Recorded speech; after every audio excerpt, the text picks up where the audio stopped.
ሲያጭበረብር ህዝቡን ሲበላ የኦርቶዶክስ ወንድምና እህቶቻችንን የሞቱትን ፍታት እየተደረገ ሲያታል የነበረ ሌባ አሁን ይኸውልህ መጽሐፍ ቅዱሱን ለምን ኦርቶዶክስ እንዲያል ያሳልምሃል እንጂ እንድታነባ አያረግም። 6 ሰዓት ሙሉ ተገትረ በቅዳሴ እንድትቆም እንጂ ወንጌል እንድታውቅ አያረግም።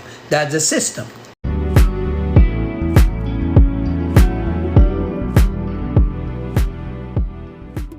ስለዚህ አፍዝ አደንግዝ ሆነ ትቆማለህ። ምን እንደሚባል አታውቅም። ሄደህ ትመጣለህ፣ ዘፈንን ትከፍታለህ with no problem። ትጠጣለህ፣ ትዘርፋለህ፣ ትሰድባለህ፣ የምትፈልገውን ታርጋለህ። you got no problem with it። ሮሮን እያስቀ ጠይቀው። ይሄ ጠይቅ። ምን ይላል መጽሐፈ ኢዮብ ምዕራፍ 7 ቁጥር 9 ላይ ምን ይላል? ደመና ተበትኖ እንደሚጠፋ እንዲሁ ወደ ሲኦል የሚወርድ ዳግመኛ አይወጣም። ይህን ደግሞ አዲስ ኪዳን ላይ አምጥቼ እነግርሃለሁ። ከዛ ምን ይላል? ወደ ቤቱ ዳግመኛ አይመለስም፣ ስፍራውም ዳግመኛ አያውቀውም ይላል። መጽሐፍ ቅዱስ ነው የሚናገረው። አንበው። ምን ይላል? ደመና ተበትኖ እንደሚጠፋ እንዲሁ ወደ ሲኦል የሚወርድ ዳግመኛ አይወጣም ይላል። ወደ ሲኦል የወረደ የሚወጣበት ምንም ምክንያት የለም። ግን ክርስቶስ ሳምራ 5000 በየ40 ታስወጣለች ብሎ ይላል። ክርስቶስ ሳምራ 5000 ዘራ ብሩክ ከሲኦል በየጊዜው ያወጣል። ከሲኦል እያወጣ ወደ ገነት ያመጣል ይላል። እነዚህ መተተኛ ድግምተኛ ውሸታም ናቸው። እነዚህ አይነቶች ናቸው በደንብ አድርገው ምን የሚደረጉት የሚነገራቸው። ከዛ ወደ ቤቱ ዳግመኛ አይመለስም፣ ስፍራውም ዳግመኛ አያውቀው። ስለዚህም አፌን አልከለክልም፣ በመንፈሴ ጭንቀትን እናገራለሁ፣ ነፍሴ ምሬት በሐዘን አንጎራጉራለሁ ይላል። ሰው ይሄኛው ምን ላይ ነው ያለው? ብሉይ ኪዳን ላይ። አዲስ ኪዳን ላይ ለስጋው አዲስ ኪዳን ላይ 2 ቦታ ነው ያለው። አንደኛው ዕብራውያን ላይ አምጥቼ ገላግልሃለሁ። ዕብራውያን ምዕራፍ 9 ቁጥር 27 ላይ ደጋግሜ ይችን ሰሞን እሱን ሳንብላችሁ ነበረ። የኔ ልሆናችሁ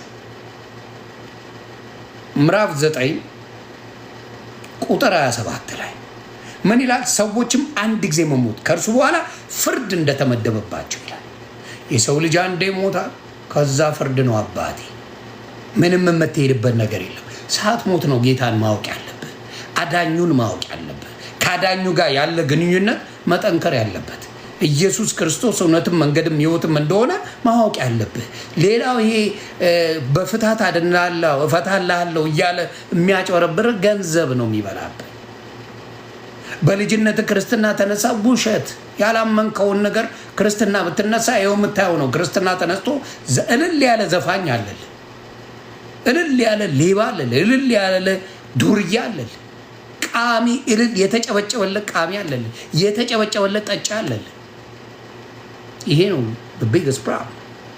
ስለዚህ ምን ይላል? ለሰዎች አንድ ጊዜ መሞት ከእርሱ በኋላ ፍርድ እንደተመደበባቸው ይላል። ሌላም ማሳያለሁ። ማቴዎስ 16 ላይ እዘግባለሁ እንዳታስብ። ከዛ እንዲሁ ክርስቶስ ደግሞ የብዙዎቹን ኃጢአት ሊሸከም፣ ምክንያቱም ምን ያለ ሸክማቸው የከበደ ወደ እኔ ኑ እኔም አሳርፋቸዋለሁ ይላል። ማ ኢየሱስ ክርስቶስ። እዚህ ጋር ያለው ቃል በቃል እሱን ነው። ምን አለ? እንዲሁ ክርስቶስ ደግሞ የብዙዎቹን ኃጢአት ሊሸከም አንድ ጊዜ ከተሰዋ በኋላ ያድናቸው ዘንድ ለሚጠባበቁት ሁለተኛ ጊዜ ያለ ኃጢአት ይታይላቸዋል። ኢየሱስ ጌታ ነው። ለዚህ ነው ኢየሱስን የተቀበልኩት። በኢየሱስ ስታምን ሁለተኛ ጊዜ ምን ዳግመኛ ሞት የለም፣ ድነት ነው ያለው። ድነሃል። ይሄንን ፍታት ይደረጋል እያለ የሚያጭበረብርልህ ከ1 እስከ 30 በዓል ብሎ አዝኖብህ ከ1 እስከ 30 ያሉት በሙሉ በነገራችን ላይ ከሲኦል የሚያወጡ ናቸው። ከሲኦል እያወጡ ወደ ገነት የሚመልሱ ናቸው። ስለዚህ ነው በጣም ችግር አለ። በጣም አያስተምሩም፣ ወንጌልን አይገልጡላቸውም። 6 ሰዓት 8 ሰዓት በቅዳሴ ትቆማለህ፣ አንድ ወንጌል አታውቅም። አንድ ወንጌል የለም፣ ያልቆመ የለም። ኦርቶዶክስ ሆኖ 6 ሰዓት 8 ሰዓት ያልቆመ የለም። አንድ ነገር አናውቅም። አንድ ወንጌል የሚሰብክ የለም። አንድ ወንጌል የሚሰብክ 6 ሰዓት ያልቆማለሁ። እኔ ኢትዮጵያ እያለሁ ጌታ ምስክሬ ነው የምላችሁ፣ ፋሲካ ጾምን ቤተክርስቲያን ሄዳለሁ፣ አስቀድሳለሁ፣ ምን እላለሁ። እኔ ብቻ ሳልሆን ብዙዎቻችን እናደርገዋለን። we don't know nothing። ወንጌልን ግን አይሰብኩም። ምንም ወንጌል የለም። ሌላው ተረት ተረት እንትና በዚህ ጊዜ ያደረገችው እሷ ክብር ምስጋና ይግባት ይባልልሃል። እንትና ብሎ ተረት ተረት ሲዘግብል ይውላል። አንድ ወንጌል ሳትማር ትሄዳል።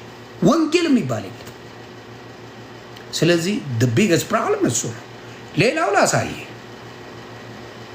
እጅግ በሚያሳዝን ሁኔታ ነው ይህን የምናገረው። በሚያሳዝን በሚዘግ ሲኦል ነው ራሱ ተገናኝተው ሲኦልና ገነት በምን በኩል ምን አይነት ገደል እንዳለ በሲኦልና በገነት መካከል ምን ያህል ገደል እንዳለና ማንም መገናኘት እንደማይችል እዛ ጋር ያሳያል። ይሄ ነው የሚያሳዝነው።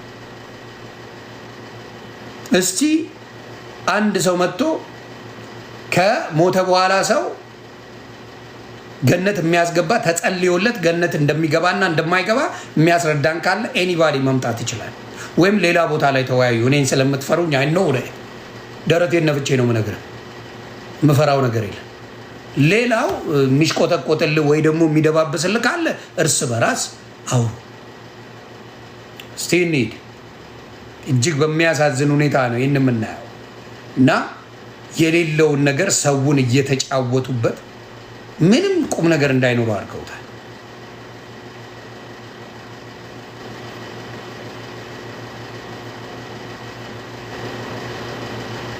ስለዚህ ያው እኔ እምላለሁ የእንትና የጴጥሮስ ምን ይላል 16-18 ላይ እኔ እምላለሁ አንተ ጴጥሮስ በዚች ማለት ላይ ቤተክርስቲያኔ እንሰራለሁ የገሃነም ደጆችም አትችሏትም ይላል።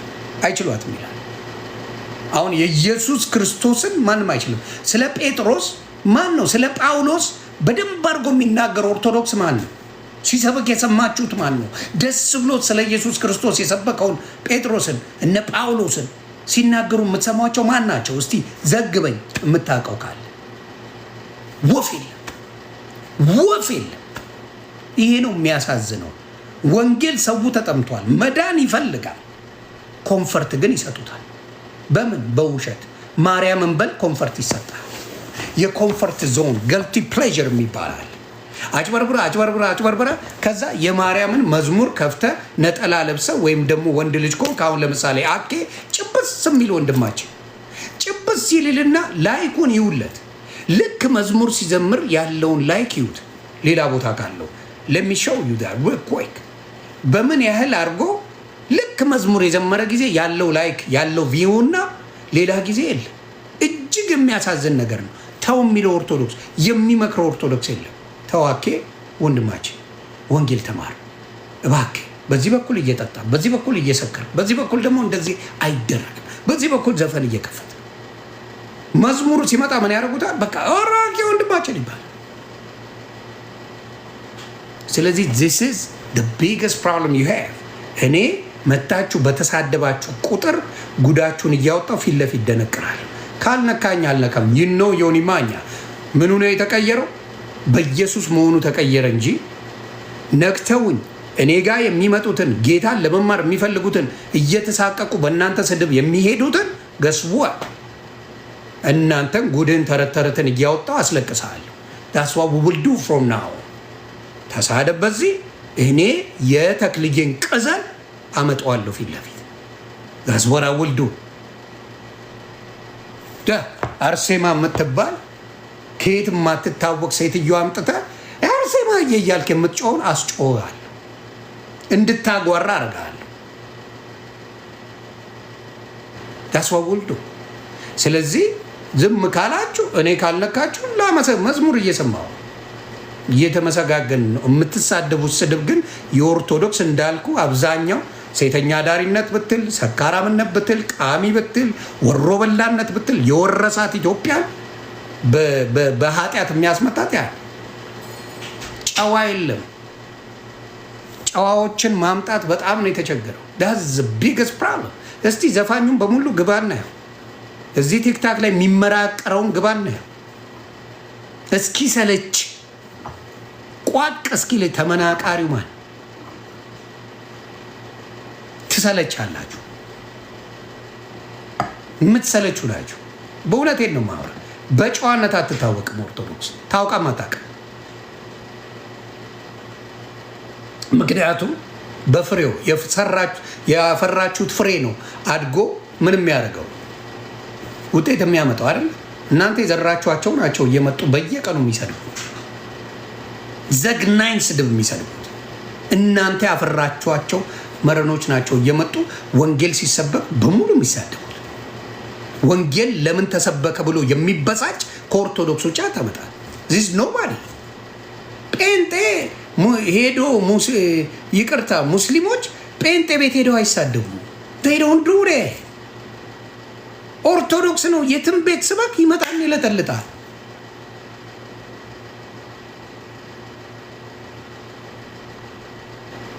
እየዋሻው ነው።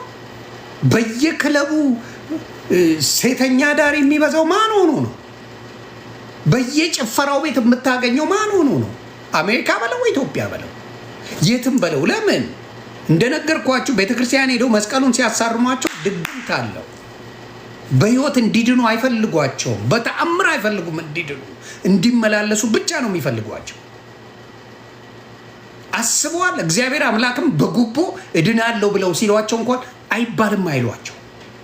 እግዚአብሔር ይህን ካረክልኝ ይህን አረጋለሁ ብለህ የምትዘባበትበት ጌታ እንዳልሆነ እንኳን አይነግሯቸው። ልጅ ሆኜ አድርጌዋለሁ እኔ አላቅም። እግዚአብሔር አምላክ የእኛን ነገር ጠንቅቆ የሚያቅ አባትን ስለት ይህን ካረክልኝ ይህን አረግልሃለሁ፣ ይህን ካላረክ ይህን አላረግም ተብሎ እንዲባል ያደረጉ ናቸው አባቶች። ምንም አይነት ስለ አንድም ወንጌል ያላስተማሩ ናቸው። የበፊቶቹ እግዚአብሔር ባረካቸው ነበሩ። አጠፏቸው። ለምን አይመቹም? ለሌብነት አይመቹም። የበፊቶቹ አባቶች ድንቅ አባቶች በየቤቱ እየዞሩ የነፍስ አባት የተባሉ ክርስትናን የሚያስተምሩ አባቶችን አጠፏቸው ከመድረክ። ኢየሱስን ጌታን የሚሰብኩትን አጠፏቸው። የሚገርማችሁ ቪዲዮ ልና 13 ቀበሌ የሚባል ነበር እና ኢየሱስ ገዳም የሚባል ነበር። አጠፉት። አርሴማ ገዳም አሉት። በ6 ኢየሱስ ነበረ። የኢየሱስ ስም ጠፍቶ ድርብ ባህል ተብሎ አርሴማ የምትባል መጣች። ለብቻው ነበር ኢየሱስ በ6 አርሴማ የምትባል መጣ፣ ወረረችው። የአርሴማ ወረርሽኝማ ልነግራቸው አልችልም። ኢትዮጵያ አርሴማ የምትባል መጣ፣ ወረረችው። It's unbelievable።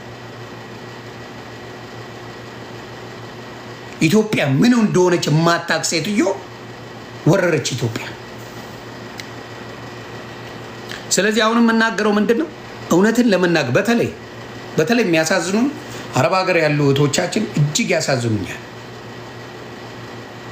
አንድም ወንጌል ለማንበብ አልታደሉም።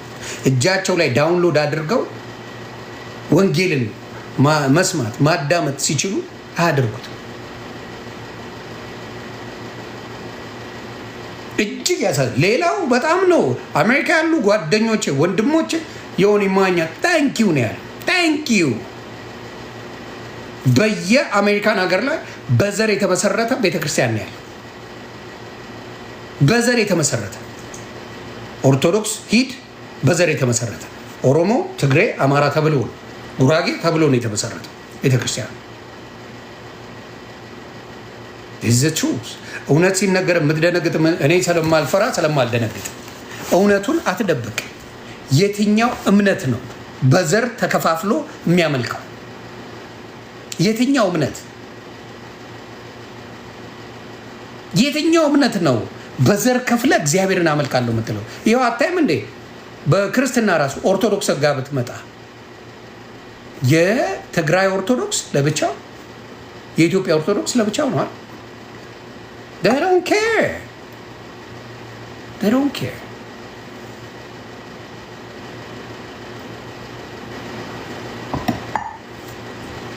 They don't care. ስለዚህ አሁንም የምናገረው ምንድን ነው? እያንዳንድ እዚህ ስትሳደብ እኔ ነኝ ብዙ የምታየው። ኖባዲ ያስ የሰሞኑ ግርግር በአንድ የሚጠፋ ነው። ለምን? በእውቀት የተመራ ግርግር አይደለም። ነገሮች የሚቀየሩት እውቀት ሲኖር፣ እውቀት የሌለበት ግርግር ጊዜያዊ ነው። ለጊዜያዊ የፈመሱ ሰዎች ብዙ ሰዎች አይቻለሁ። አንስታፐብል ሆኜ የቆየሁት እኔ ጊዜያዊ ፍምስና በየጊዜው ይመጣል ይሄዳል። ኢዮዳብ በጊዜው የሆነ ጊዜ ፈምሶ ነበር፣ ሆ ተብሎለት ነበር። ዶንት ፎርጌት ዳት።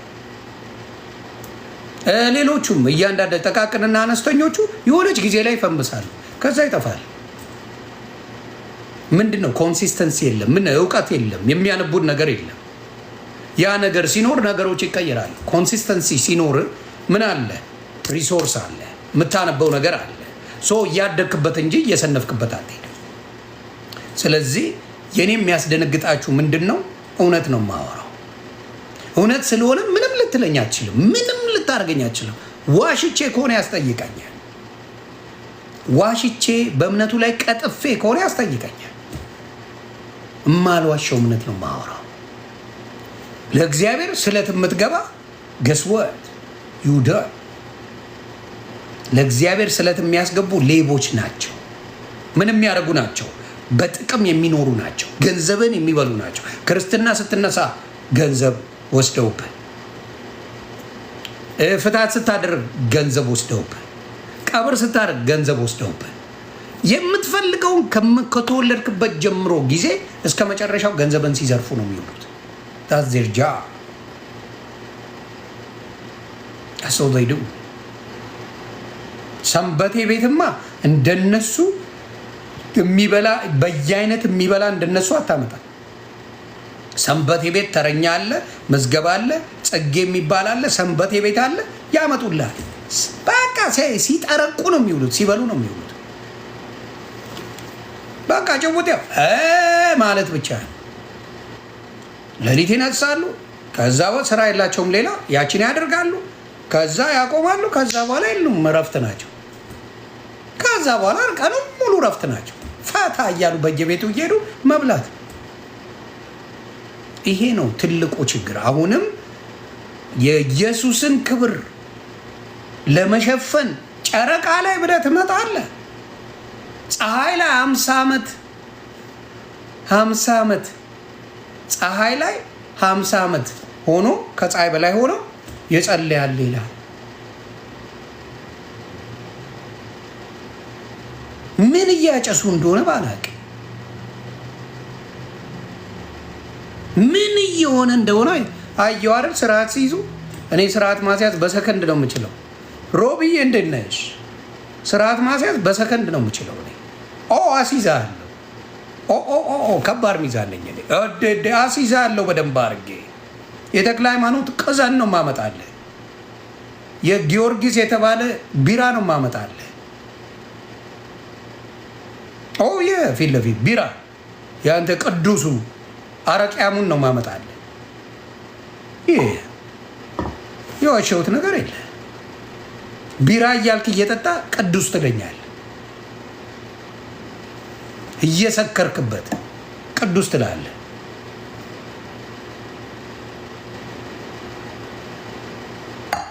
ስለዚህ አሁንም ስትሳደብ ብትውል ምን ብትውል ማነ ኦርቶዶክስ ነህ።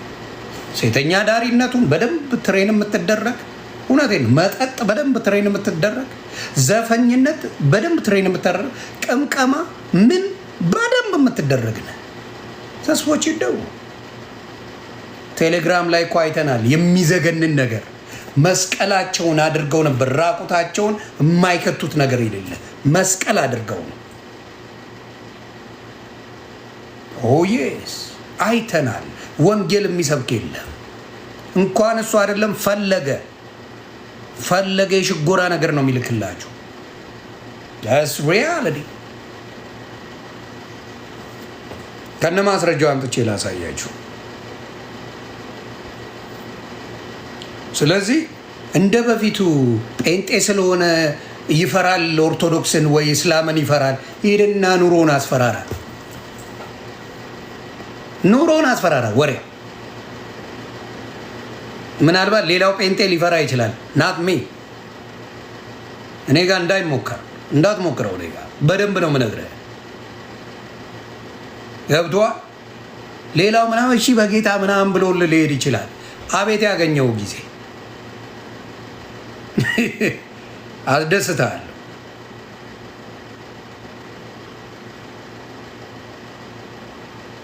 ወደ ማስረጃችን ስናመሰግን እየመጡ ለሚሳደቡት ነው ይህን የምናደርሰው። ጌታ ሲመሰገን ለሚናደዱት በደንብ አድርጌ ነው ጥግ ድረስ ምነግራቸው።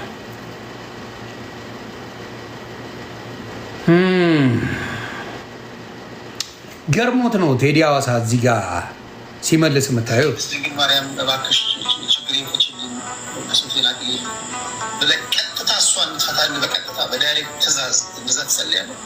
ጸልያ ቃለው ተፈቶልኝም ያውቃል። በጣም በርካታ ጊዜ ጸሎት ተሰማ ላይ ተመልሳለች በሚገባ እኔ ያው ሆና ለምሳሌ ሰውናት አምላክ ናት። በቤታችን ፍጹም ሰው ናት እንጂ አምላክ አይደለች። ስለዚህ ጥያቄ ተመልሳለች ማለት ሰማች። ኦፍኮርስ የሰውን ጥያቄ መስማትና የሰውን ጥያቄ መመለስ እኮ አምላክ ብቻ የሚያደርገው ነገር ወይም ደግሞ በአምላክነት ደረጃ ላይ ብቻ ያለ ስራ የሚሰራ አይደለም። ግን መጽሐፍ ቅዱስ ላይ ታምራትን ሲያደርጉ የምንመለከታቸው ሰዎች ሌሎችም ለምሳሌ እነ ጴጥሮስን እንመልከት። ሐዋርያት ሥራ ምዕራፍ 5 የሰዎች በልባቸው ውስጥ ያለውን ነገር አውቁ ምን እንዳስቀሩ ተረድቶ የሞት ፍርድ የፈረደባቸው ጴጥሮስ ነው። ሰዋን የዛን ሰዓት ላይ ቅድስት ድንግል ማርያም ይሄ ነው የሚያሳዝነኝ። አሁን በጣም ከሚገርም ንግግር እኔ አሁን ከሆነ ሰው ጋር ተጣረኩኝ። ተጣልቼ ነበር፣ ተጣረኩኝ። አሁን ለምሳሌ ከጆገር ጋር ትላንትም ስለው ነበር። ከጆገር ጋር ተጣልተን ነበር አይደል? ተጣርቅ በየቀኑ አማላጅ ይዞ ነው የሚመጣው። እኔ አማላጅ ይዤ ነው የምመጣው። እዛ ደግሞ አንድ ሰው በኢየሱስ ክርስቶስ በመካከለኛው ከእግዚአብሔር ጋር የሰው ልጅ ታርቋል። ለአንዴና ለመጨረሻ ጊዜ ታርቋል። በማ በኢየሱስ ክርስቶስ ማለት ነው። ተማልደናል፣ ታርቀናል። ኢየሱስ ክርስቶስ የሞት ዋጋ ከፍሎ አስታርቆናል አይደል? በየጊዜው ላይ የሞተ ሰው ይዘህ የምትሄደውና ያስታርቁኛል የምትለው ፈዋይ በምን ምክንያት ነው? እንዴት የታረከውን ሊያፋቱ ነው ሊያስታርቁ ነው የሚሄዱት? ታርቃል፣ ከጌታ ጋር ታርቃል። ጌታ ከዚህ በኋላ ምስጋና ነው ያለው። ስታመሰግን ነው የምትኖረው። እንደገና እንዲያስታርቁ የታረከውን አልታረኩም ካል ሌላ ጉዳይ ነው።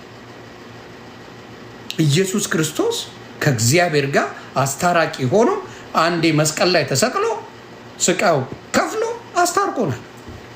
ከታረክ በኋላ እንደ ጸበኛ ሁል ጊዜ ሰው ይዘህ የምትሄደው ለምንድን ነው?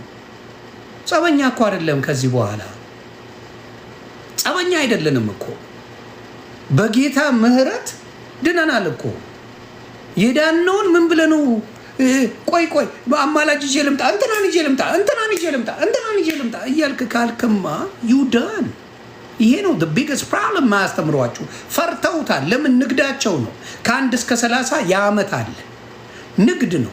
ንግዱ ምን አይሆንም፣ አይቆምም። ከሞትክም በኋላ እኮ ምን ብለዋል? ፍትሐት አድርገው ያስነሷል አይደል? ከሲኦል ያውጣዋል።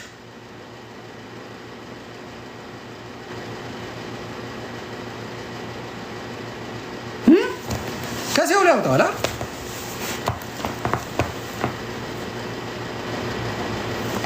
ይሄ ነው ችግሩ።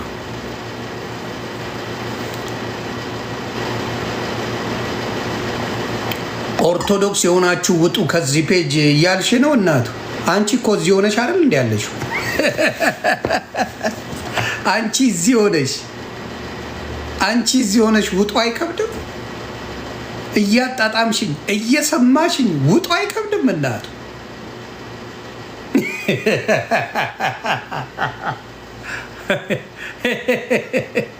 አስተሳሰባችሁ አያችሁ? ይሄ ነው እናንተ።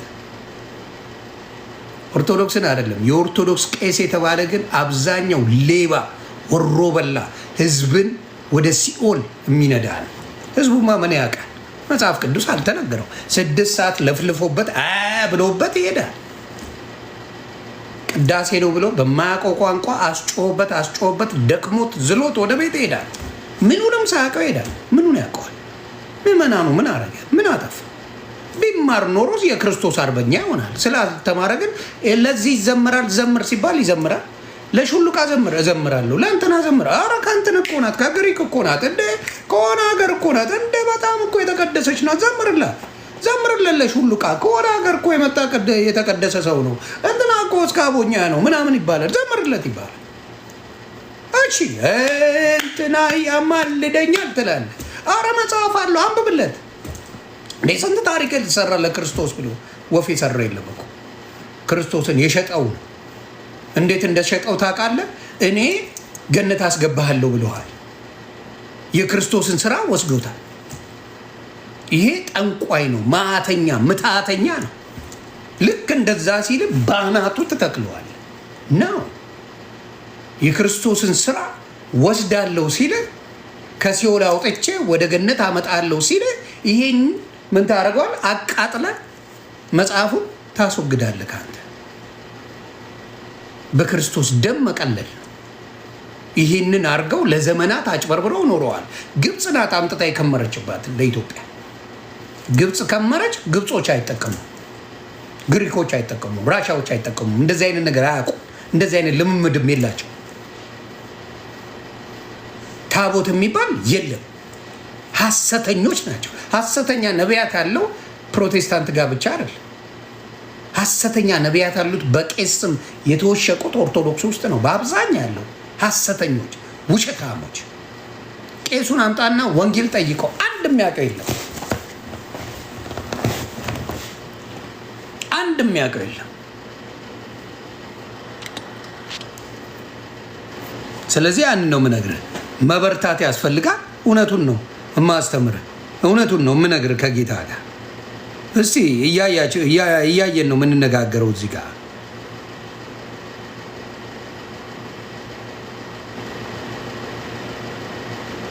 እንደው ሞጣ እኮ አንጀት ነው ቂቤ የሚያጠጣው። አስፈላጊ ትምህርቶች መዓት የድርሳን እየተባለ ዝም ብሎ እንደየፍላጎት ጸጋ ዛቤት ኢየሱስ ከሰባተኛ ሰማይ ላይ ወርዶ ሲስመኝ ጣፈጠኝ፣ ለ2 ሰዓት ላይ ነፍሴን አላውቅም ብሏል። ይሄ እኮ ኢየሱስ ጌይ ነው ለማለት ነው። ምን ማለት እንዲህ አይነት የሞተ ትምህርት ይዘን ኦርቶዶክስ አስተማሪ ያለኝ መጽሐፍ አለ የምትል በቃ ዋላድ መጽሐፍ አልፈልገውም ብሎታል። እሱ ምን አባት ተሸክሟል። ኢየሱስ ብቻ ላይ እግዚአብሔር ይባርክ። ያሸንፋል። አሜን። ኢየሱስ ብቻ ያድናል። አሜን። ኢየሱስ ብቻ ያድናል። አሜን። ኦርቶዶክስ ኢየሱስ ጌታ ነው። አሜን። ኢየሱስ ኃያል ነው። አሜን። ኢየሱስ እግዚአብሔር ነው። አሜን። ኢየሱስ ቃል ነው። አሜን። ኢየሱስ ተመልሶ የሚመጣው ነው። አሜን። ኢየሱስ ተነስቷል። ኢየሱስ ዓለምን በማይክሮ ሰከንድ ማጥፋት ይችላል። አሜን። ኢየሱስ አምላክ ነው። ሰውም አምላክም ነው። ትክክል። ስለዚህ ኦርቶዶክስ ይሄ ነው ትምህርቷ። ማርያም ኢየሱስ ልትሆን አችልም። በጭራሽ ማርያም ልታድን አችልም።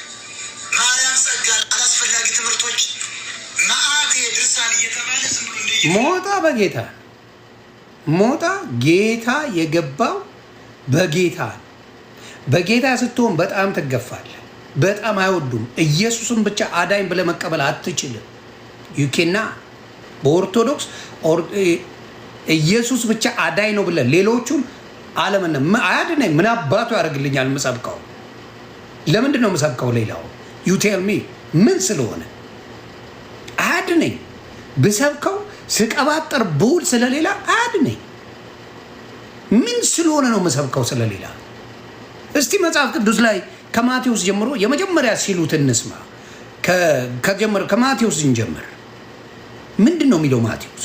የማቴዎስ ወንጌል ምዕራፍ 1 የዳዊት ልጅ የአብርሃም ልጅ የኢየሱስ ክርስቶስ ትውልድ መጽሐፍ። የማ ትውልድ? የኢየሱስ ክርስቶስ ትውልድ መጽሐፍ ይላል። የመጀመሪያው ስለማን ነው የሚወራው? ስለ ኢየሱስ። የዳዊት ልጅ የአብርሃም ልጅ የኢየሱስ ክርስቶስ ትውልድ መጽሐፍ። ስለ ኢየሱስ እንሂድ። ማርቆስ ላይ እንሂድ። ምዕራፍ 1 የእግዚአብሔር ልጅ የኢየሱስ ክርስቶስ ወንጌል መጀመሪያ። የእግዚአብሔር ልጅ የኢየሱስ ክርስቶስ ወንጌል መጀመሪያ ስለማን ነው? ስለ ኢየሱስ። ለስጋው እንሂድ። እስቲ ሉቃስ ወንጌል እንሂድ። የከበርክ ቴዎፍሎስ ሆይ ከመጀመሪያው በዓይን ያዩትና የቃሉ አገልጋዮች የሆኑት እንዳስተላለፉልን በእኛ ዘንድ ስለተፈጸመው ነገር ብዙዎችን ታሪክ በየተራው ለማዘጋጀት ስለሞከሩ እኔ ደግሞ ስለተማርኸው ቃል እርግጡን እንድታውቅ በጥንቃቄ ሁሉም ከመጀመሪያው ተከትዬ በተራው የታየን ልጽፍልህ መልካም ሆኖ ታየኝ። በይሁዳ ንጉሥ በሄሮዶስ ዘመን ከአብያ ክፍል የሆነ ዘካርያስ የሚባል አንድ ካህን ነበረ። ሚስቱም ከአሮን ልጆች ነበረች፣ ስሟም ኤልሳቤጥ ነበረ። ሁለቱ በጌታ ትእዛዝና እንደነገርኳችሁ ነው፣ ቅድም ብያለሁ። በጌታ ትእዛዝ የሚኖሩ ብዙ ሰዎች አሉ በዛ ዘመን። እንደ ዘመኑ እንደዚህ ዘመን ሳይረክስ ማለት ነው። በሕግጋቶቹ የሚኖሩ የእግዚአብሔርን ሕግ አክብረው የሙሴን ሕግ አክብረው የሚኖሩ ብዙ ሰዎች አሉ። እና ከዛ በኋላ ስለ ኢየሱስ ነው የሚናገረው። ሁለቱም በጌታ ትእዛዝና ሕግጋት ያለ ነቀፋ እየሄዱ በእግዚአብሔር ፊት በእግዚአብሔር ፊት ጻድቃን ነበሩ። በእግዚአብሔር ፊት ጻድቃን ነበሩ። ከዛ ኤልሳቤጥ፣ ከዛ ስለ ዮሐንስ ነው። ከዮሐንስ በኋላ ስለ ምንድን ነው? ስለ ሁሉም ነገር ይናገራል። እዚህ ጋር እያንዳንዱ ጋር ብትሄድ እያንዳንዱ ወንጌል ስለ ኢየሱስ ክርስቶስ ነው። እኔ ሊገባኝ ያልቻለው ስለ ኢየሱስ ለመናገር ሌላ ተኪ ያለው ወይ? ሰማይ ሲከፈት እግዚአብሔር አምላክ የምወደው ልጄ ይሄ ነው እርሱን ስሙት ያለው እንዴት ነው የረሳችሁት?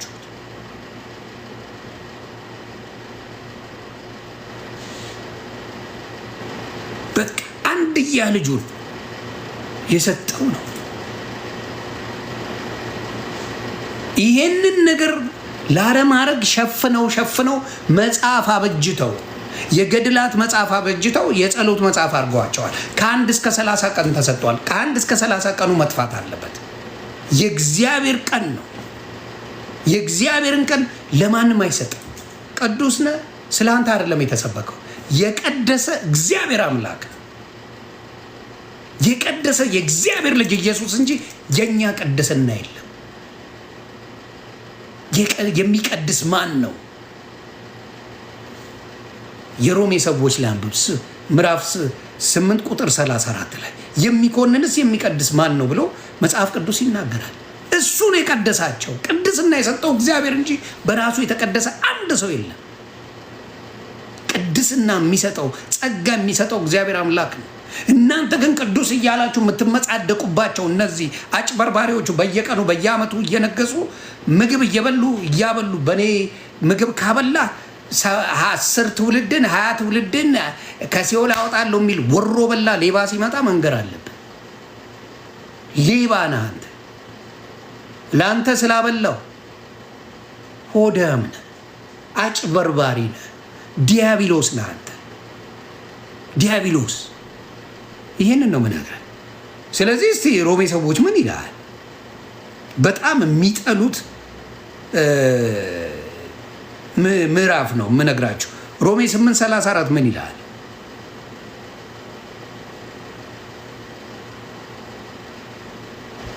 እግዚአብሔር የመረጣቸውን ማን ይከሳቸዋል?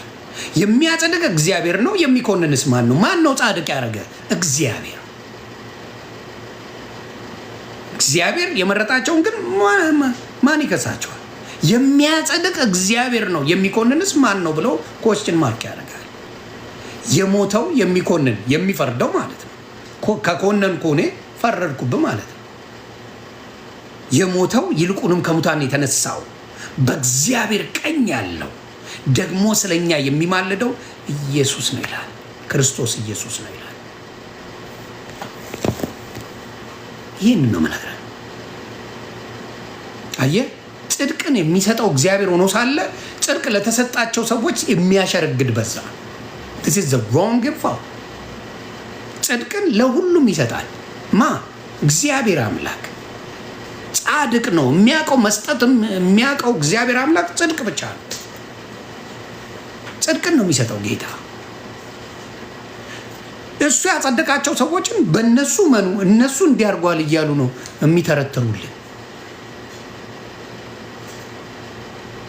ስለ ጳውሎስ 13 መጽሐፍ ስለጻፈው መጽሐፍ ቅዱስን ምን ብላችሁ ታውቃላችሁ? ስለ ጳውሎስ ተደንቃችሁ አውርታችሁ ታውቃላችሁ እንዴ? አታውቁም እናቶች።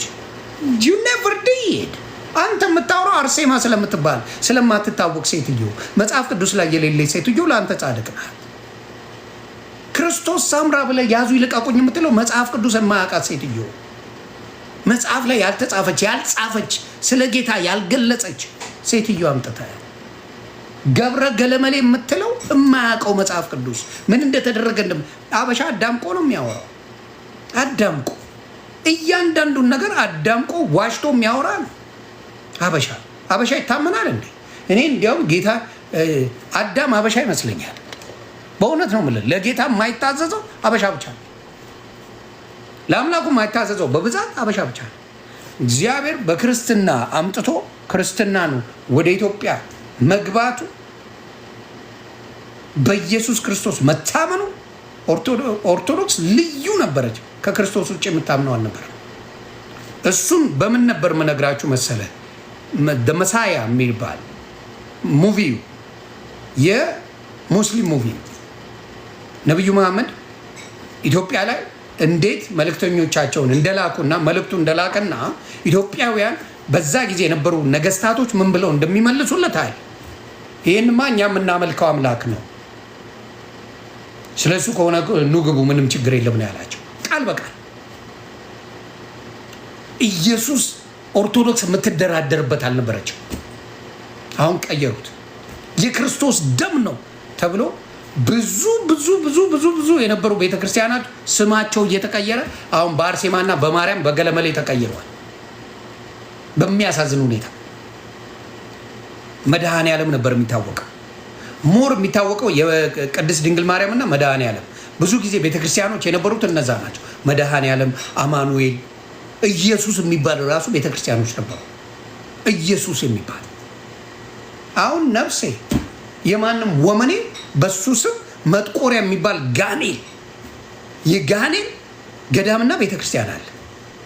የጋኔል ነው ማወራ። መጥቆሪያ የሚባል ጋኔል፣ እግዚአብሔር የረገመው ጋኔል የሱ ቤተክርስቲያን ሰርተውለታል። ታቦት ሰርተውለታል። በ29 ብለው ይሰግዱለታል። ለዚህ ወሮ በላ ለዚህ ጋኔል እንዴት ታዲያ ኦርቶዶክስ አትርከስ? እንዴት ኢየሱስ ክርስቶስ ከኦርቶዶክስ አይወጣ?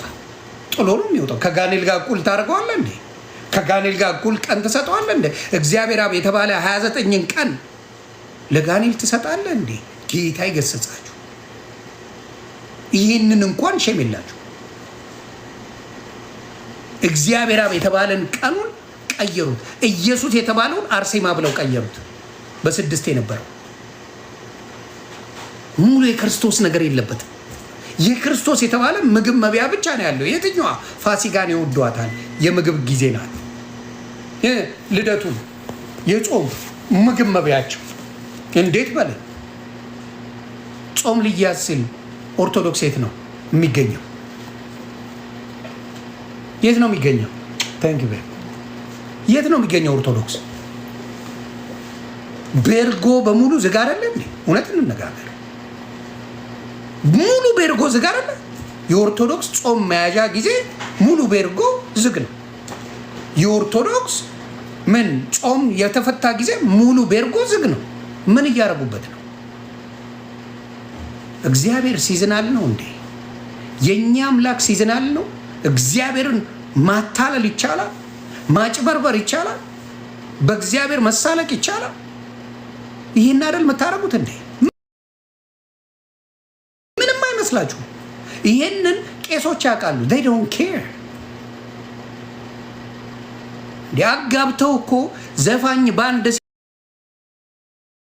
ሲመጣ አብረው የሚጨፍሩ ናቸው። ሰርግ ላይ አብረው የሚጨፍር ቄስ ነው። ምኑ ነው ያልተደበላለቀው? you tell me። ጥምቀት 44 ታቦት አስገብተ ጎንደር ላይ ስጨፍር አይደል የምትውለው? አዲስ አበባ ላይ ስጨፍር አይደል የምትውለው? በጥምቀት ቀን በታቦት በገባበት ቀን ታቦትን እናከብራለን ትላላችሁ። ስጨፍሩበት አይደል የምትውሉት? የትኛውን እግዚአብሔር አክብራችሁ ነው? በየትኛው እግዚአብሔር ኖራችሁ ነው ሰው? ስለዚህ ጄኔሬሽኑን በሙሉ የበቀለ ማንነት ተፈጥሯል። ተው የሚል የለም። አዎ ጄኔሬሽን ያጠፋ ብትጠይቀኝ አብዛኛው ኦርቶዶክስ አብሶሉትሊ ጄኔሬሽን ጠፍቷል። የሆነ ጄኔሬሽን ኦርቶዶክስ አጥፍታለች። ዘፋኝ ብትለው፣ ጨፋሪ ብትለው፣ በየክለቡ መጥቶ ክለብ የሚከፍት ብትለው፣ በቃ የኃጢአት ጥግ የሚባል የከፈተው አሜሪካን ሀገር ኢትዮጵያ ብትለው ኦርቶዶክስ የኃጢአት ጥግ የተባለውን የከፈተው። አንገቴን ሰጣለሁ ጴንጤ ክለብ አይከፍትም። የጴንጤ ሀብታም ኢትዮጵያ ሄዶ ክለብ አይከፍትም። አንገቴን ነው የምሰጠው አልኩ። ጭፈራ ቤት አይከፍትም።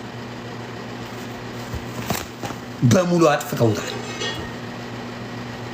ጄኔሬሽኑን ያጠፋው ይሄ ነው። ጭፈራ ቤት የሚከፍተው በሙሉ ኦርቶዶክስ። አሜሪካ ነገር የሚዘገንኑ ሬስቶራንቶች ዴንቨር ያላሉ የሚዘገንኑ ማታ ላይ በሺሻ የተጠመቀ ጭፈራ ቤት ነው ያለው። የሚዘገንን ጌታ ይገስጻቸው። ምንም አይመስላቸው። ስለ ህዝብ መጥፋት፣ ስለ ጄኔሬሽን መጥፋት ኢትዮጵያ የምትራበው መሬቷ እኮ የሚያፈራ ነው። መሬቷ እኮ ለም ነው፣ ግን ከላይ ካልባረከው ባዶ። ከኔ ኢማጂን 83% ኢትዮጵያ ገበሬ ነው። 83% የኢትዮጵያ 83%። አሜሪካ 6% ገበሬ የላትም። ዓለም ትመግባለች። 83% ገበሬ ሆና ኢትዮጵያ የምትበላው የላትም። ለምን? አልተባረከም። ለምን? የሚደረገው መጥፎ ስለሆነ። ይሄ ልምምድ ማስቀረት አባቶች እውነት ነፍሳቶችን ማዳን የምትፈልጉ ከሆነ ይሄ ጊዜያችሁ ነው። አውጥተህ ተረት ተረትህን አቃጥል እያልኩ ነው።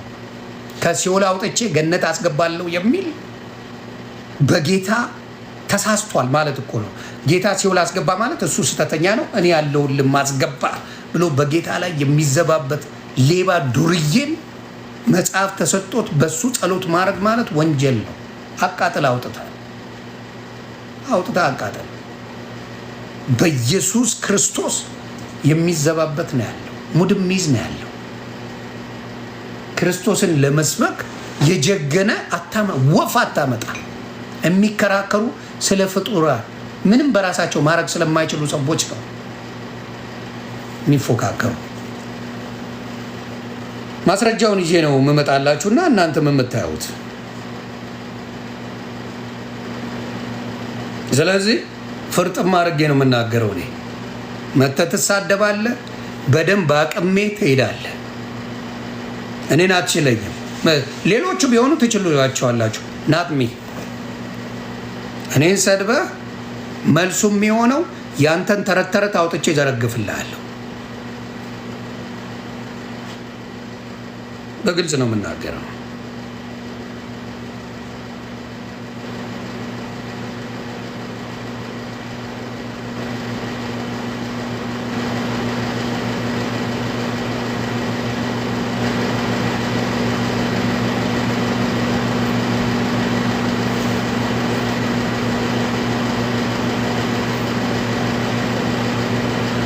ታፕታፕ ኮፒ ሊንክ የኔዎቹ እያደረጋችሁ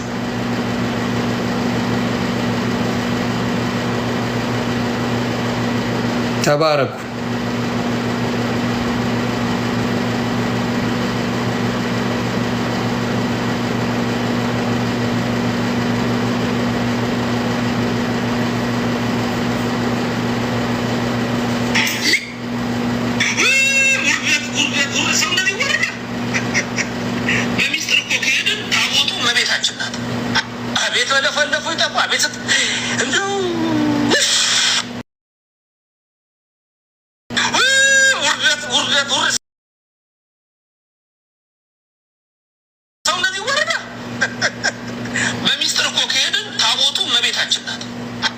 ይሄ ነው ትምህርቱ። ታቦት ለሙሴ የተሰጠው ታቦት ስለ እመቤታችን ኤኒቲንግ ብትል ከእመቤታችን ጋር የተገናኘ ነው። ኤኒቲንግ የሚደረገው ነገር በሙሉ እሷን ለማስገባት የማይደረግበት መከራ የለም። በጸጋውን የሰጣት እግዚአብሔር አምላክ እሷ እንዳደረገችው እሷ ችሎታ እንዳላት እሷ እንደምታደርግ አድርገው ነው ያደረጉት። አሁን ማርያም በኢየሱስ እቅፍ ውስጥ እንደሆነች ብዙዎቹ አያምኑ። አሁንም እሷ አቅፋው ያለ ነው የሚመስላቸው። ማርያም ራሱ የዳነችው በኢየሱስ እንደሆነ ብዙዎቹ አይቀበሉትም። ያዳናት እሷ ኢየሱስ እንደሆነ አያውቁትም ብዙዎቹ። የሚያሳፍረውና የሚያሳዝነው ይሄ ነው።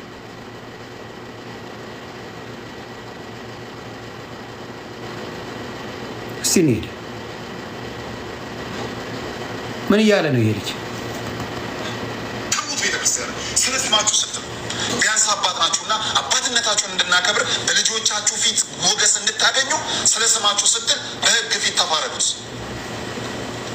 ይህንን ሰውዬ ለመክሰስ ምንም አያስፈልግም። ቪዲዮዎቹ በቂ ናቸው። ላኩልን ካላ የኦርቶዶክስ ህዝብ የምትሰማኝ ከሆነ ልንገር፣ ይሄ ሰልፍ የሚያስፈልግ እኔ የምጠይቅህ ምንድን ነው ክሱ ምን ለማምጣት? ያንተ እግዚአብሔር የውሸት እግዚአብሔር ነው የምታመልከው? ያንተ እግዚአብሔር ውሸታም ነው፣ ፍርድ አይሰጥም።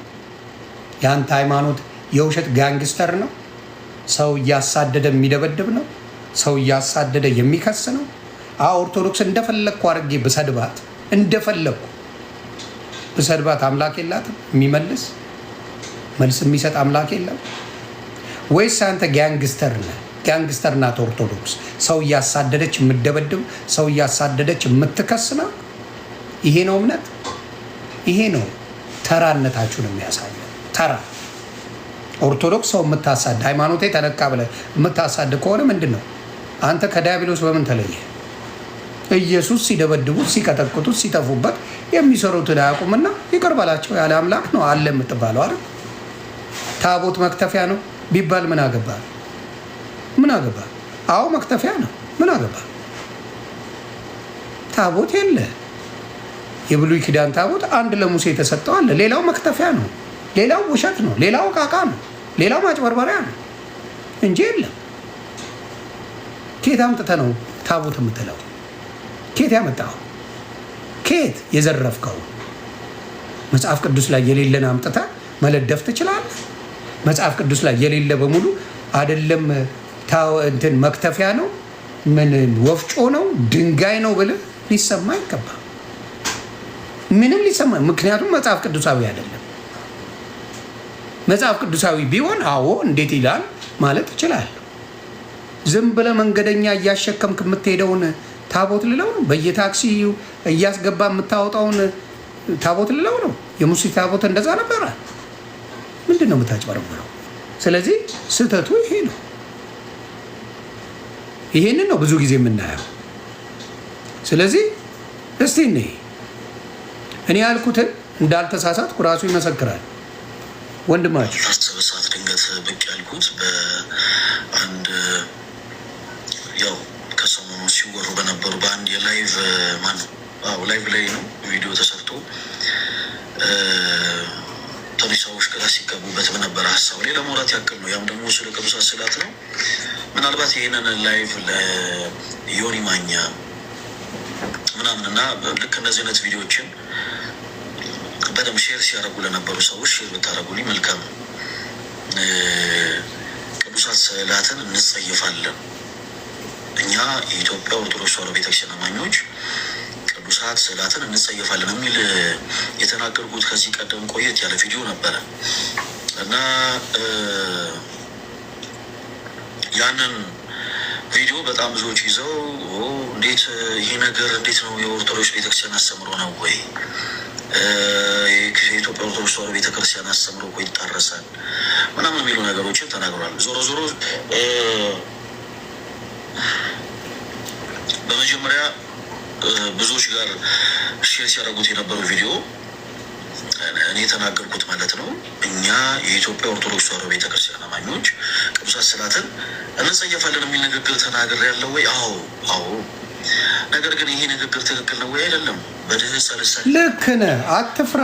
ልክ ነህ፣ መጠየፍ አለብህ። ዘጸአት 24 ላይ ይላል። ቃል በቃል ነው ያልከው፣ ትክክል ነው ያልከው። አትፍራ፣ በጌታ መሆንን አትፍራ፣ ምን መናገሩን አትፍራ ይላል። ለማንኛውም ለተቀረጸ እናንተ ከዛ በኋላ ክሩቤል ጋር ነው የምትሄዱት። ክሩቤሉም እዛ ተብለው ነው እነሱ የቀረጹት፣ ለአንተ አልተባለም። እናንተ እኮ እየቀረጻችሁ ፎቶ እያነሳችሁ የምትሰግዱላቸው ሌሎች ናቸው፣ የማይታወቁ ናቸው። አርሴማ መጽሐፍ ቅዱስ ቢያንስ ላሉት መጽሐፍ ቅዱስ ላይ ላሉት ብታደርጓቸው እንኳን እሺ እልሃለሁ። ለነ ጴጥሮስ ቀርጻል እንዴ? ለነ ማቴዎስ ቀርጻል እንዴ? ለነ ማርቆስ ቀርጻል እንዴ? አልቀረጽም። ለነሱ አይደለም የቀረጻችሁት። እናንተ የምትወዷቸው ግሳንግሶቹን አምጥታችሁ ናቸው ቅዱስ ብላችሁ መጽሐፍ ቅዱስ የማያውቃቸውን ሰዎች አይደለ አምጥታችሁ የምትሰግዱላቸው። ቢያንስ የማርያምን እንሂደው እሺ፣ ቅድስት ድንግል ማርያም እሺ። እንዴ ገብርኤልና ሚካኤል ምንድን ነው መጽሐፍ ቅዱስ ላይ የሚናገረው? ጾታ የላቸውም ይላል እኮ መጽሐፍ ቅዱስ ላይ። ጾታ አንተ ቀሚስ አስለብሳችሁ አይደል እንዴ ቅዱስ ሚካኤልን ያመጣ? ታስላይ የማይለውን አይደል እንዴ? መቼ ነው የሚለው? እያላለውን። ስለዚህ ይሄ ነው ብዙ ጊዜ ችግር የፈጠረው። ስለዚህ ብለኸዋል፣ ትክክል ነበር ያልከው፣ መጽሐፍ ቅዱሳዊ ነው የተናገርከው፣ አልዋሸህም። ግን አስፈራሩ። ለምን? ስድቡን አትችለው። እንደኔ ይጋራ ሀብቴ ክስኬ ከኦርቶዶክስ ስትወጣ እንደኔ ብረት ለበስ የሆነ ስጋ ካለበስ ስድቡን አትችለው። you cannot do it. you can't መቻላል ብረት መሆን አለ። ከእስልምና ስትወጣ ብረት ለበስ መሆን አለ። በጣም ከባድ ነው። ጴንጤ ደም ይወጣ ተሳሳቁ አለፉ። ደምለውን አንተ እናት እንደዚህ ሚስት እንደዚህ ልጆች እንደዚህ አንተ ማለት እየዘቀዘቁ የሚሰድቡ አንድ ሰው የለም። እንዳልክ ያልተባለው የለም። ዮኒ ማኛ ያልተባለው የለም። ሌላውም የማይባለው የለም። ከእስልምና ውጣ ወይ ከኦርቶዶክስ ውጣ አለቀል። የሀገር እንኳን ወጥተ ሳትወጣ አባታችን አቡነ ገብርኤልን ሳያወጡ እንዴት እንደተሰደቡ የምታውቁት ነው። ስለዚህ የተናገርከው ልክ ነበር። ፈለገ ምንም የዋሻው ነገር የለም። ይህ እንዲሁ ላይ አልዋሻ።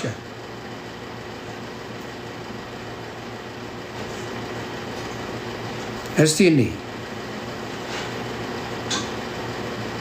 ምንድን ነው የሚባለው እዚህ ጋር? እስቲ አንብቡ።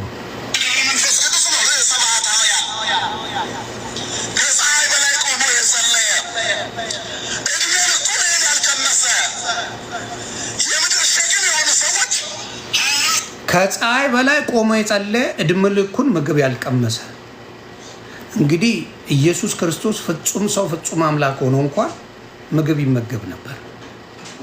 ደክሞት ይተኛ ነበር። ምክንያቱም ሰውነቱን ሰው ስጋ ለባሽ ደካማ እንደሆነ ለማሳየት ኢየሱስ ክርስቶስ እንቅልፍ ይተኛ ነበር። ኢየሱስ ክርስቶስ ይጸልይ ነበረ ወደ አባቱ። ኢየሱስ ክርስቶስ ይበላ ነበረ። ኢየሱስ ክርስቶስ ያደርጋል። የኢትዮጵያው እኮ ገብረ መንፈስ ቅዱስ ስፓይደርማን ነው አባቴ። አይበላም አይጠጣም። ከፀሐይ በላይ ሆኖ 50 ዓመት የጸለየ ብሎ ነው የሚነግረን። ስማ ውስጥ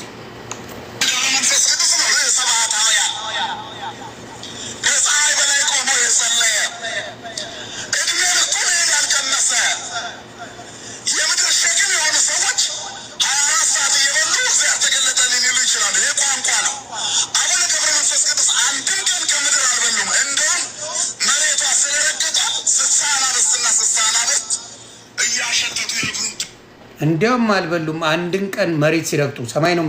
ማን ነው መጀመሪያ ወደዛ የወሰዳቸው? በዛ መንኮራኩር ነበረ። እየዘገባችሁኛ እንዴ? በዛ ሰዓት ስፔስ 99 ነበረ። ማን ነው ጨረቃ ላይ ያወጣቸው? ፀሐይ ላይ ያወጣቸው ማን ነበረ? አቡነ ዘመንፈስ ቅዱስ የሚባለውን ሰውዬ ማን ያወጣ?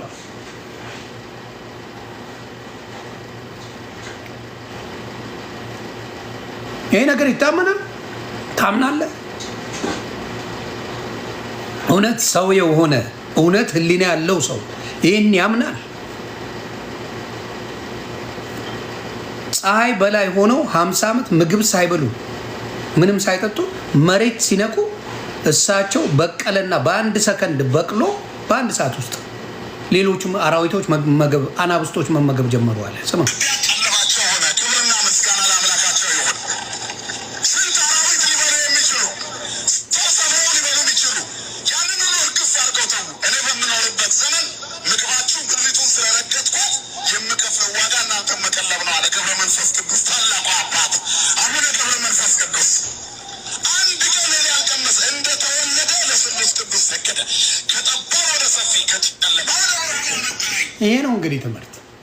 እንግዲህ እግዚአብሔር ያሳያችሁ። ታዲያ ለምን እኔ ኢየሱስን አምነዋለሁ?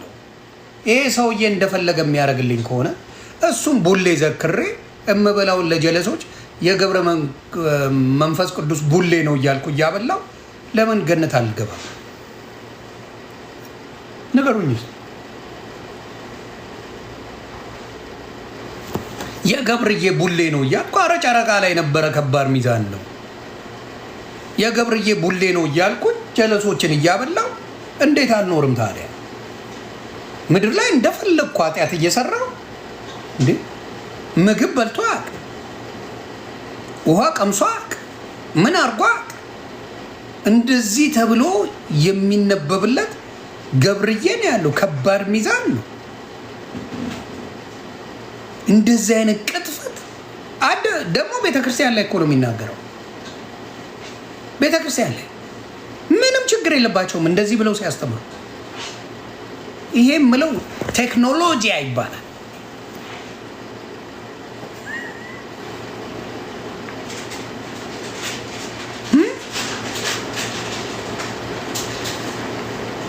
ቴክኖሎጂ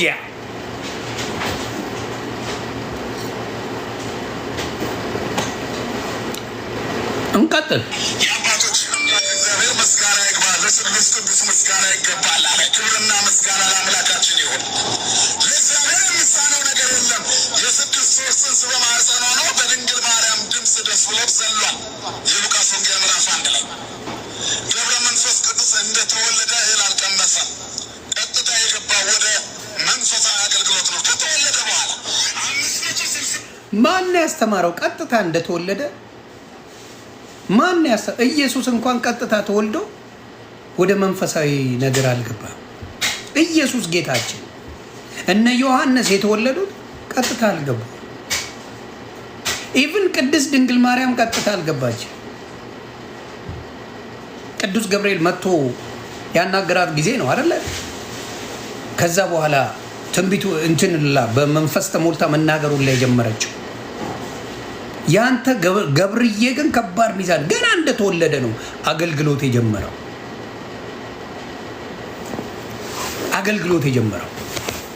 ቴክኖሎጂ ያትላል። እግዚአብሔር ይባረክ። ስለዚህ በጣም የሚዘገንን ትምህርት ነው ያላቸው። ቀጥል።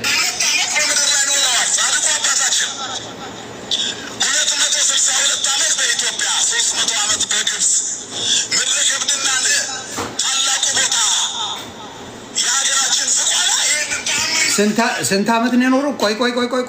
ቆይ እንዳትሸወዱ። የኖሩትን እድሜ ደግሞ ምቱት። ለእግዚአብሔር የሚሳነው ነገር የለም። የስድስት ወር ጽንስ በማኅፀኗ ነው በድንግል ማርያም ድምፅ ደስ ብሎት ዘሏል። የሉቃስ ወንጌል ምዕራፍ 1 ላይ ገብረ መንፈስ ቅዱስ እንደተወለደ እህል አልቀመሰም። ቀጥታ የገባው ወደ መንፈሳዊ አገልግሎት ነው። ከተወለደ በኋላ ገብርዬ 562 ዓመት በምድር ላይ ኖረዋል። ገብርዬ ከባድ ሚዛን ላዳምጥ አልችልም። ገብረ መንፈስ ቅዱስ 562 ዓመት ኖሯል ምድር ላይ። ሰላም በልልኝ።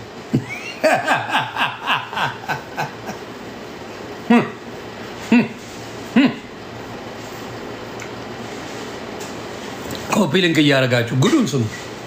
562 ዓመት ገብረ መንፈስ ቅዱስ ግማሹን የኖረው ጨረቃ ላይ ነው። ግማሹን ኢትዮጵያ፣ ግማሹን ግብፅ ፉን እያለ ኖረ። ምግብ ሳይቀምስ 562 ዓመት የኖረ ነው። አይሰቀጥጣቸውም እንደዚህ ብለው። አሁን ሌሎቹ አሁን የግብፁ ኦርቶዶክስ፣ የግሪክ ኦርቶዶክስ፣ የራሻው ቢኖር ይሄማ ጥንቁልና ነው። ከዚህ ሃይማኖት ጋር አንድ ላይ አንሆንም ነው የሚሉት። ጌታ ምስክሬ። ከዚህ አይነት ወሮ በላ እምነት ጋር አብሬ አልሆንም ነው የሚሉት። ምን አይነት ትምህርት ነው የምታስተምሩት ብለው ነው ምን የሚሉት የሚጠየፉት። እንደዚህ አይነት ትምህርት ያለው ኢትዮጵያ ብቻ ነው በነገራችን ላይ። ሌሎቹ በጣም ጠንቃቃ ናቸው። ለምን ሃይማኖታቸው እንዲሰደብ ሃይማኖታቸው እንዲዋረድ አይፈልጉም፣ በጭራሽ አይፈልጉም። በጣም ጎበዞች ጠንቃቆች ናቸው። ኢትዮጵያ ግን ችግር የለም። ለምን ሰው አያነብም ነበር፣ አይማርም ነበር። አሁን ነው እኮ ተረቱን ፕሮቴስታንት መጥተው እነ ወንድሞቻችን እነ ትዝታው ሳሙኤል እነ ኤርሚ መጥተው ጉዱን የዘረገፉት እንጂ እነ ሜሎስ ነው እነ ወንድማችን እነ ዳጊ ምናምን የዘረገፉት እንጂ ሌላው ማየት ያውቀዋል። 562 ዓመት ከየት ነው ያመጣኸው ብለው እንኳን የሚጠይቅ የለም እኮ።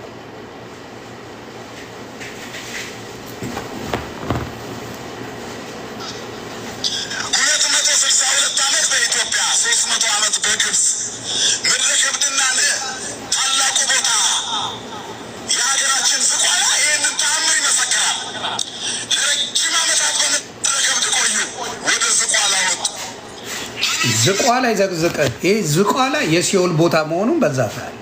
ሲኦል ነው፣ መተት ነው፣ መልካም ነገር የለውም። ይሄን ሰውዬ ሰው ብሎ የሚከተል ካለ ዝቋላ ተብሎ መጥቶ እንደዚህ ያደረገ የእሱ ገዳም ነው ካልክ በቃ ተቀስፏል። ለምን ጌታ ያልሰራውን ስራ ጨረቃ ላይ ሆኖ ጸሎት ሲያደርግ ምግብ ሲበላ ያልነበረ ሰው ነው። አምላክ እንኳን ፍጹም ሰው ፍጹም ስጋ የሆነው ፍጹም ሰው ፍጹም አምላክ የሆነው አምላክ እንኳን ምግብ በልቷል፣ ውሃ ጠጥቷል፣ ደክሞታል፣ ተኝቷል፣ ጸልዮአል፣ በልቷል፣ ጠጥቷል። ሁሉን ነገር ሰው የሚያደርገውን ሬጉላር ነገር ከኃጢአት በስተቀር ሙሉን አድርጓል። ኃጢአት ብቻ ነው ያልሰራው። ይሄ ቀጣፊ ገብርዬ ግን 562 ዓመት ኢትዮጵያና ግብፅ እየተመላለሰ ቫኬሽን እየሄደ ምግብ ሳይበላ ያለ ምግብ ኖረ። ምግብ የማይበላ እንስሳ እንኳን አለ እንዴ? ደፋሮች እኮ ናቸው። ደፋር ቀጣፊ ናቸው። ይሄ ነው እንድትጠላውላ ያደርጋል። እውነት ነው የምናገር።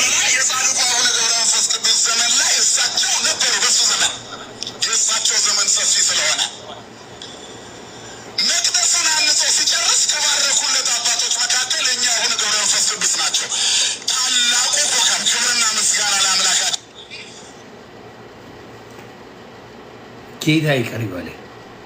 እንደዚህ አይነት ትምህርት በኦርቶዶክስ መኖሩ በእውነት ያሳዝናል፣ በእውነት ያሳፍራል፣ በጣም ይዘገንናል። ጌታ ምስክሬ በጣም ይዘገንናል። ይቺ ኦርቶዶክስ አልነበረችም። እኔ ለማየ ባሳያት ከአንዳንድ ለማየት ያብቃችሁ በጌታ ትሆናለች። ይህን ደግሞ አሳያታል። ለእናቴ በጌታ አርጊያት ነው እንትን የምትለው። እናቴ በጌታ ነው የምትሆነው። ለእናቴ አሳያት። እንደዚህ አይነት እምነት ውስጥ መኖሯን እነግራታለሁ። እንደዚህ አይነት ጉድ ውስጥ መኖሯን እነግራታለሁ። በጣም ያሳፍራል። ምን እንደተባለ እዚህ ጋር ስሙ ደግሞ የመጽሐፍቶቻችን ጥራት ያስፈልጋቸዋል። ጥራት ያስፈልጋቸዋል። እንግዲህ በሊቃውንት ጉባኤ ያልተመረመረ መጽሐፍ ማለፍ የለበትም። በእውነቱ አለቀ። ይሄ ሁላ እኛ ያመጣነው ትግል ነው። ማንም ዝም ብሎ ነበር የሚቀበለው። ጳጳስህን ነው እንዲናገር ማድረግልን። ጳጳስህ መግለጫ እንዲሰጥ አድርገዋለሁ። ለምን ጳጳስህ ያየኛል፣ ማቲያስም ሆነ ሌሎቹ ያዩኛል። መግለጫ እንዲሰጥ አድርገዋለሁ። የመጽሐፍቶቻችን ጥራት ያስፈልጋቸዋል። ጥራት ያስፈልጋቸዋል። እንግዲህ በሊቃውንት ጉባኤ ያልተመረመረ መጽሐፍ ኮፒ ሊንክ ታፕታፕ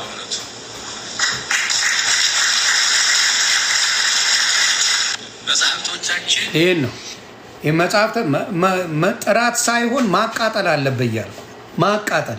ይሄ ትውልድ ላይ ማንም እንዳይሰማው መደረግ አለበት። ወይ ደግሞ የተረት መጽሐፍ ተብሎ ልጆች ሊተኙ ሲሉ እንደ ቀልድ የሚነበብላቸው አባባ ተስፋዬ መጥተው እንደሚያነቡልን የተረት መጽሐፍ ተብሎ እንዲቀመጥ መሆን አለበት። ከዛ ውጪ ከእግዚአብሔር ጋር የሚገናኝ ምንም ነገር እንደሌለው አድርጋችሁ ማስቀመጥ አለባችሁ። ይሄንን ጳጳስ ነው። አንተ እዚህ ትሰድበኛለህ፣ ጳጳስ ግን መግለጫ ያወጣል። አንተ እዚህ ስደበኝ፣ ጳጳስ ግን እኔ የምለውን ሰምቶ መግለጫ እያወጣል። this is the difference። አንተ ተሳደብ እዚህ፣ እነሱ ግን ይሄ ጉድ እንዳለ ሌላ ስላወቀ አሁን ደንግጦ መግለጫ እያወጣል። ኦ የስ እስቲ ይህን ስሙልኝ። ወትምህርተ ሕይወት ሐዋርያት የሕይወት ትምህርት ነው የሚያስተምሩት። የሕይወት ትምህርት ሲያስተምሩ ይህን የሕይወት ትምህርት ካስተማሩበት መጽሐፍ አንዱ የዶሮ መጽሐፍ ነው። መጽሐፍ ዶሮ ቅዱስ መጽሐፍ ነው። አንተ ሰውዬ ዞረልኝ። ይህ መጽሐፍ ሌላው ዓለም አያውቀውም። ኢትዮጵያ ኦርቶዶክስ ተዋሕዶ ክርስቲያን አሰቃይታ ልጆቿን ወደ ሕይወት ትመራለች። ደስ ብሏችሁ ተቀበሉት። ደስ ካላለ መቃወም ስራ የሆነ ሰው ሐዋርያቱን የምትቃወም እንጂ መምህር ዘበናል። አንተ ታሳዝነኛለህ። ቆይ ምን አለ? ኢትዮጵያ ብቻ የምታውቀው ነው ያለው። ሌላ ዓለም ቢታወቅ ያስከስሰዋል፣ ወንጀል ነው። ሌላ ዓለም ካወቀው ጉድ ሊፈላ። ስለዚህ ኢትዮጵያ ብቻ የምታውቀው የዶሮ መጽሐፍ ነው። ከመጀመሪያው ልጀምር። ወትምህርተ ሕይወት ሐዋርያት የሕይወት ትምህርት ነው የሚያስተምሩት። ጌታ የሕይወት ትምህርት ሲያስተምሩ እሺ፣ ይህን የሕይወት ትምህርት ካስተማሩበት መጽሐፍ አንዱ የዶሮ መጽሐፍ ነው። መጽሐፈ ዶሮ ቅዱስ መጽሐፍ ነው። አንተ ሰውዬ ዞረልኝ። ይህ መጽሐፍ ሌላው ዓለም አያውቀውም። ሌላው ዓለም አያውቀውም። እንግዲህ እግዚአብሔር ያሳያችሁ። ዘበንም የሚጽፍልህ ቀላል ነገር አይደለም።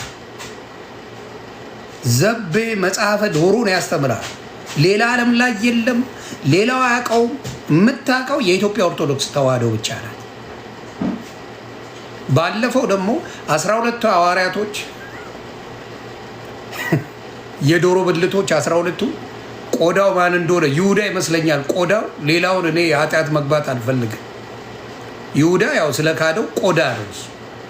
አንገቱ ማን እንደሆነ፣ ፈረሰኛው ማን እንደሆነ፣ ጭኑ ማን እንደሆነ ዘቤን ጠይቁት። ይዘግባል፣ በደንብ ይዘግባል። ከዶሮ መጽሐፍ ከባድ ሚዛን።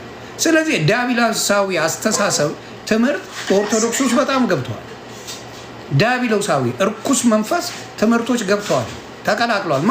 ደብተራዎች ነው የሚያስገቡት። ደብተራዎች አሉ፣ ጠንቋዮች፣ መተተኞች አሉ ኦርቶዶክስ ውስጥ። እነሱ እያስገቡ ኦርቶዶክስን በትንትን ሆነ አወጡት። ለምን? በጣም ቅዱስ ወንጌል ስለነበራት እነሱን አታስጠጋም ነበር ኦርቶዶክስ።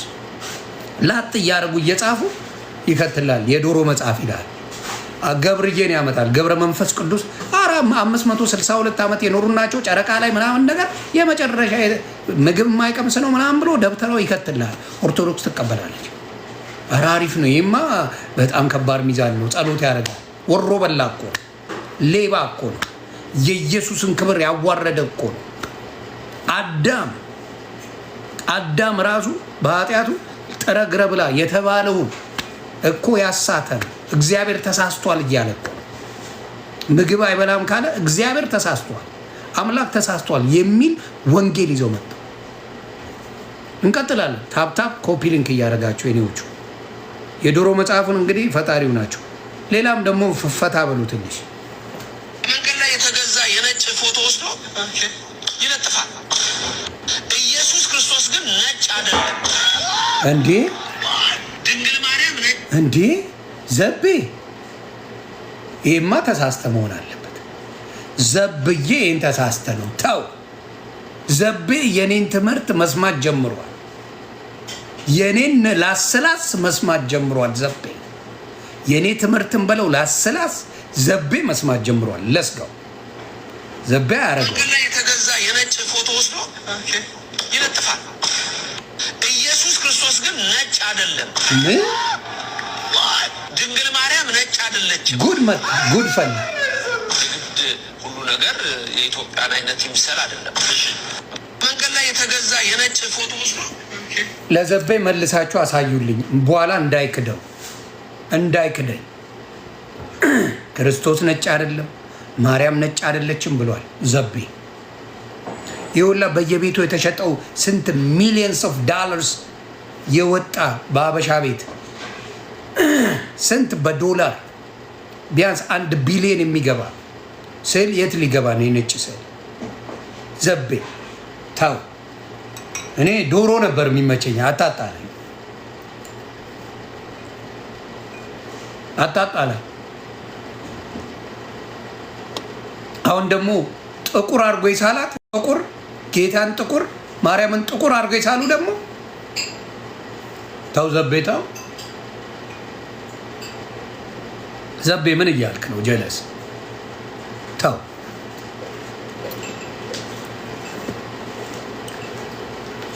ታንክ ዩ ቤቢ ታንክ ዩ። ሚስቴ እያመጣች ትቀልበኛለች።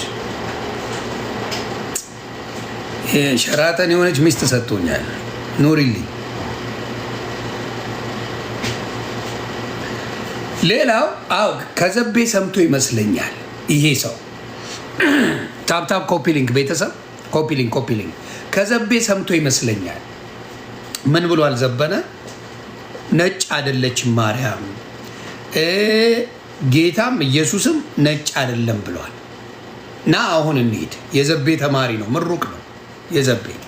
ማርያም የአማራ ዘር ስለነበረች ኢየሱስ ክርስቶስ በአባቱ የእግዚአብሔር ልጅ ይሁን እንጂ በእናቱ አማራ ነው። የይሁዳ ዘር ነው የተባለው ግን በዮሴፍ ነው። ዮሴፍ የሚባለው ሰውዬ የይሁዳ ዘር ስላለው ወንድ ልጅ ደግሞ በአባቱ እንጂ በእናቱ ስለማይጠራ በእናቱ ከምንጠራው በዮሴፍ እንጥራውና ይሁዳዊ እናድርገው ተብሎ የይሁዳ ሰው እንዲሆን ተደረገ እንጂ በዘሩ በነገዱ ግን ኢየሱስ ክርስቶስ ቁልጭ አላማራ። ሃይማኖት ሽርክር ለመከራከር አይደለም፣ ማንነቱ ነው። ማርያም የአማራ ዘር ስለነበረች ኢየሱስ ክርስቶስ በአባቱ የእግዚአብሔር ልጅ ይሁን እንጂ የዘቤ ምሩቅ ነው። ይሄውን ቁልጭ ያለ አማራ ናት ማርያም አለ። እኔ እመብርሃንን በጣም ነው የምወዳት፣ ማርያምን በጣም ወዳታለሁ። ቅድስት ድንግል ማርያምን በጣም የምወድ ሰው ነኝ። ለምን? ክርስቶስን አግኝቼባታለሁ። ክርስቶስ የተገኘባት ድንቅ ሴት ናት። በምድር ላይ ካሉ ኮምፔር ቢደረጉ ኢቭን መካከል ከማድረግ የተለየች ብትባል ራሱ ቅር የማይለኝ ሰው ነኝ እኔ በቅድስት ድንግል ማርያም ቅር አይለኝ የተለየች ብትባል። ምክንያቱም ጌታን የወለደ ሌላ ልታመጣ አትችልም። ስለዚህ የተለየች ብትባል ራሱ ደስ የሚለኝ እናት ናት። ግን አትቀልዱባት። የተለየች ብትባል ራሱ መቼም ሌላ ጌታን የወለደች የለችም። ስለዚህ ልዩ ያደርጋታል ከሴቶች። የተቀደሰች ናት። አብሶሉ የተለየች ብትባል ራሱ ቅሬታ የለኝም። ግን አንዴ ነጭ፣ አንዴ ጎጃሜ፣ አንዴ አማራ ስታረቋት ምን ይሆናል? በክብሯ መጣችሁ። የተለየች ብትባል ራሱ ቅር የማይለኝ ቅድስት ድንግል ማርያም ናት። በቃ ትለየ። እንዴት ጌታ ሊመርጣች አለ ብለህ ይገረኳስችን ሃው ብዙ ሴቶች አሉ በቅድስና መቼ የሚመላለሱ ብዙ ሴቶች ነበሩ በዛ ዘመን። በጣም ብዙ ሴቶች አሉ። እሷን ለምን መረጣት የሚለው ልዩ ሊያረጋት የተቀደሰ ሴት እንደሆነች ያሳያል። መልካም ሴት እንደነበረች ያሳያል። ስለዚህ ቅድስት ድንግል ማርያም በጣም የምትወደድ የምትከበር ልዩ ሴት እንደሆነች አምናለሁ። አብልይደ ማለስማማው የጌታን ቦታ መሰጠቱ ላይ ነው። የወለደችው ልጅ ሁሉን ማድረግ የሚችል ነው። በቃ ሁሉን እሷ በቅድስና አለች። ልጇ ደግሞ እሱን ስሙት ብላለች። ቅድስት ድንግል ማርያም እምወዳት ከሆነ እማከብራት ከሆነ እሷ ያለችውን ሰማለሁ። ምን አለች? ስሙት፣ የሚላችሁን ሁሉ አድርጓለች። የሚላችሁን ሁሉ አድርጓለች ቅድስት ድንግል ማርያም ሲሰይደ። ስለዚህ ገስዋል ኢየሱስ የሚለውን በሙሉ ታደርጋለህ። ይሄ ነው እምነት ማለት። እምነት ማለት ይሄ ነው። ቅድስት ድንግል ማርያም የሚላቸው የምንወዳት የምናከብራት ከሆነ ልጇን ውደዱላት፣ ልጇን አክብሩላት፣ ለልጇ ኑሩላት። ኢየሱስ ጌታ ነው ሲባል የመጀመሪያ የምትደሰተው ቅድስት ድንግል ማርያም ናት። ደስታዋ ሐሴት የሚያደርገው እመቤታችን ናት። እመቤታችን ቅድስት ድንግል ማርያም ልጇ ምን ጌታ ነው ሲባል አስቡት። let me break it down to you። የመጀመሪያ ደስታ የሚሰማት የኃይሌ ገብረስላሴ ጀግና ነው ሲባል እናቱ ጮቤ ነው የምትረግጠው። የእናንተ እናት ጀግና ነው ልጄ ቢባል ነው የምትመርጠው። የእናንተ እናት ልጄ መልካም ነው፣ ልጅ ደግ ነው። የአብይ ነፍሱን ይማረው፣ ነፍሷን ይማር። የአብይ እናት በጌታ ናት። በህይወት ብትኖር ያለው ነገር አለ። እናቴ ብታይልኝ ደስ ይለኝ ነበር አለ ዶክተር አብይ ማለት ነው። ፕሬዚዳንት ጠቅላይ ሚኒስትር መሆኑ እናቱ ጮቤ ትረግጣለች። ስለ ልጇ ሲወራ ምን ትላለች? ወይኔ ልጄ ጀግና ልጅ አለኝ፣ ጀግና ልጅ አለኝ። በቃ ስለ ልጇ ሲወራ የምትረካላት። አሁን ችግሩ ስለ ልጇ አይወራም። ቅድስት ድንግል ማርያም የሚያስደስታት ነገር ልዘግብ በፈለግከው ውሰድ። ስለ ልጇ ታላቅ ነገር ሲነገር በቃ ወየኔ ልጅ ነው ምትል። ኦፍ ስለ እሷ አትፈልገው። የትኛዋ እናት ናት ስለ እሷ እንዲወራላት የምትፈልገው? ዩኔም እኔ ነኝ የወለድኩት ምናምን እያለች በየሚዲያው የምትመጣለች አንድ ሴት አለች። የሰይፉ ፋንታውን የሰይፉ ሾው ኢትዮጵያ ላይ የሚደነቅ ትልቅ ሾው ነው። እናቱ ትመጣለች። እናትየው ግን ደስተኛ ናት። ልጅ ቁም ነገር ላይ ደረሰ። የኃይሌ ገብረስላሴ እናት እርግጠኛ ሆኜ እነግርሃለሁ በልጇ ደስተኛ ናት። ልጇ ስም በትልቅ ሲነሳ፣ የልጇ ስም በከባድ ነገር ሲነሳ ደስ ይላታል። ስለዚህ ኦርቶዶክስ ወንድምና እህቶቼ ማርያምን ቅድስት ድንግል ማርያምን የምትወዱ ከሆነ ልጇን ከፍ አድርጉት፣ ከሁሉም በላይ አድርጉት። የዛኔ ገስወት እመቤታችን ቅድስት ድንግል ማርያም ትደሰታለች። ልጇን ስትባርኩላት፣ ልጇን ስትዘምሩላት ስለ እሷ አይደለም፣ ጣጣ የላትም፣ ምንም አይመስላትም ስለ እሷ። ምክንያቱም የባሪያይቷን መዋረድ አይተዋልና ከዛሬ ጀምሮ ትውልድ ያመሰግኑኛል። ምን በመሆኗ? ልጁ ኢየሱስን ስለወለደች። አያችሁ፣ ማለት ያለባችሁ ማድረግ ያለባችሁ ማንን ነው? ልጇን ከፍ እያደረጋችሁ። ሌሎቹን አርሴማን ተዋት፣ ተክለ ሃይማኖትን ተው፣ ምንም አያመጣም። አንተ ህይወት ላይ የጥፍር ቆሻሻ የሚያል ለውጥ አያመጣም።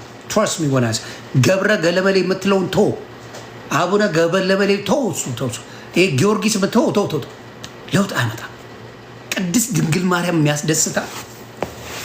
የሚያስደስታት ልጇን ከፍ ስታደርግ፣ ልጇን የኃይሌ ገብረስላሴ እና ደስ የሚላት ኃይሌን ከፍ ስታደርግ ነው። ስለ እሱ አይደለም። ሺደዝን ኬር ልጇን ከፍ ስታደርግ። ስለዚህ ይህንን ነገር በማስተዋል እኔ መገለጥ ነው ያለኝ፣ እንደሌላው ወንጌል አይደለም። መገለጥ ግን እግዚአብሔር በየጊዜው ይሰጠኛል። ስለዚህ ቅድስት ድንግል ማርያምን የምትወድ ልጇን ከፍ አድርግ፣ የዛኔ ትባረካለህ። ያራዳለች። ይህን ነው ነገር። ስለዚህ ልጇን እያሸማቀቅ ሌላ ሰው እያመጣ እየደረብክ፣ ሌላ ሰው ሰማይ ላይ ወጣ፣ ጨረቃ ላይ ወጣ፣ በአንድ እግሩ ቆመ፣ በአናቱ ተተከለ እያልክ እየዋሸህለት የምትኖረው ሳይሆን እመቤታችን ቅድስት ድንግል ማርያምን ከወደድክ ልጇን ከፍ አድርግ፣ ልጇን ስበክላት። ልጅሽ ኃያል ነው፣ ከአንቺ የተወለደው ድንቅ ነው፣ እኔን አድኖኛል፣ ብጽዕት ነሽ እያልክ ንገራት። ከአንቺ የተወለደው አድኖኛል፣ ብጽዕት ሴት ነሽ በላት። እዛኔ አባቴ ነገሮች ይቀየራሉ። ያንን ነው የምነግርህ። ስለዚህ አሁንም ቅድስት ድንግል ማርያምን የምትወድ ልጇን ከፍ አድርግላት። እዚህ ጋር አማራ አርጓታል፣ አንዳንዱ የሆነ ነገር ያደርጋታል። ልቦና ይስጣቸው። እኛ ዊ ገነ ኮንቲኒው ዲስ እቀጥላለሁ። እዚህ ጋር ያለው ነገር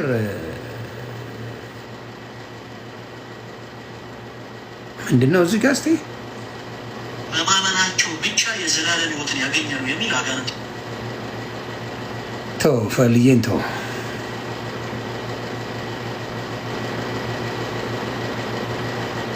የምን አለ ወንድማችን አክሊለ 80 አሐዱ መጽሐፍ ቅዱስ ለመከራከር አያስችለንም ብሎ ቃል በቃል የተናገረው ትምህርት አለ። you can ask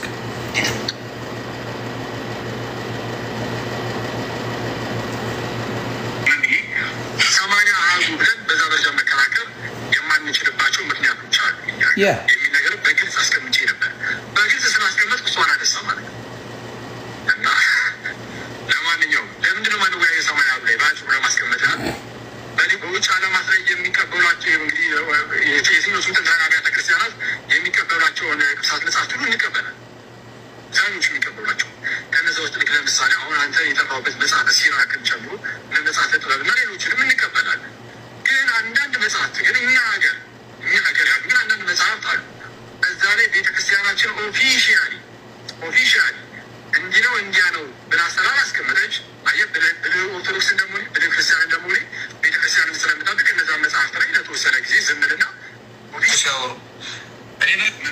ስለዚህ ይሄንን በ80 አሐዱ ለመከራከር ብቁ አያደርግም። ለምን ተጨማሪ ተብሎ የተጨመረ ነው።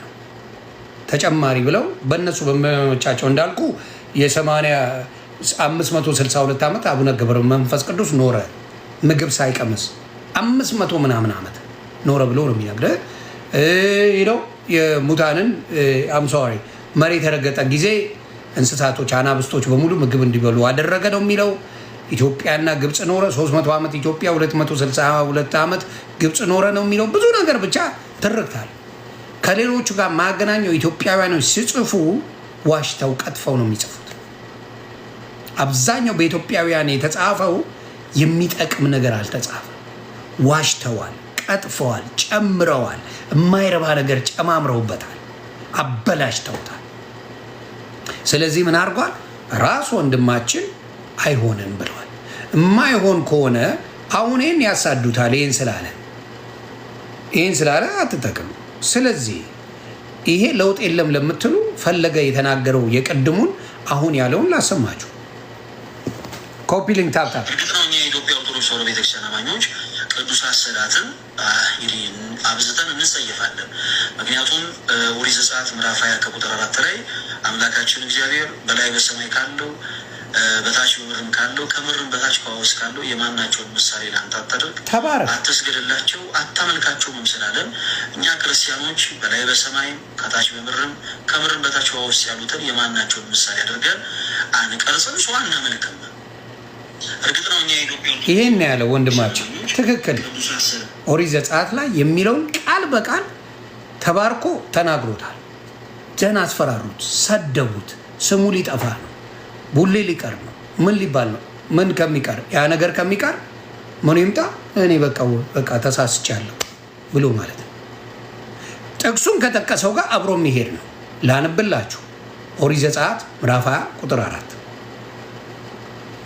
ልክ ያለው ትክክለኛ ነገር የተናገረው እግዚአብሔር ይባርክ። አልሳትክም፣ ግን ገብቶኛል። ስድቡን አትችለው። ስድቡ ከባድ ነው። በኦርቶዶክስ ከባድ ሚዛን፣ በእስላምና በኦርቶዶክስ ዘግናኝ ስድብ አለ። ዘግናኝ ህይወትን እንድጠላ የሚያደርግ ስድብ ስላለ ያንን ነው። ይኸው ኦሪት ዘጸአት ላይ ምንላ በላይ ምዕራፍ 20 ቁጥር 4 በላይ በሰማይ ካለው በታችም በምድር ካለው ከምድር በታችም በውሃ ካለው ነገር የማናቸውንም ምሳሌ የተቀረጸውን ምስል ለአንተ አታድርግ ይላል። አትስገድላቸው፣ አታምልካቸው። በሚጠሉኝ እስከ 3ኛና እስከ 4ኛ ትውልድ ድረስ የአባቶች ኃጢአት በልጆች ላይ የማመጣ። አሁን ኢትዮጵያ ያልተባረከችው ለዛ 3-4 ትውልድ ምን እያደረገ ነው? በጦርነት ይኸው እየማቀቀ ነው፣ እየሰገደ ለዚህ ስዕል እየሰገደ እየጠፋ ነው። የሚበላ እየቀረ ነው፣ እየቀጣ ነው። ኢትዮጵያ እየተቀጣች ነው። እርስ በራስ ነው የምንጣለው። ሌላ እንኳን ከሌላ ሀገር ሰው መጥቶ ከሌላ ሀገር የምትጣለው አንተ አሁን አሜሪካ የምትጣለው ከሌላ ሀገር ጋር ነው። አውሮፓ ኢራንና አሁን እስራኤል የምታይ እስራኤል ሌላ ሀገር ናት። እስራኤል ሌላ ሀገር ናት። ኢራን ሌላ ሀገር ናት። ብርክ በልልኝ ጋስቶ ሌላ ሀገር ናት።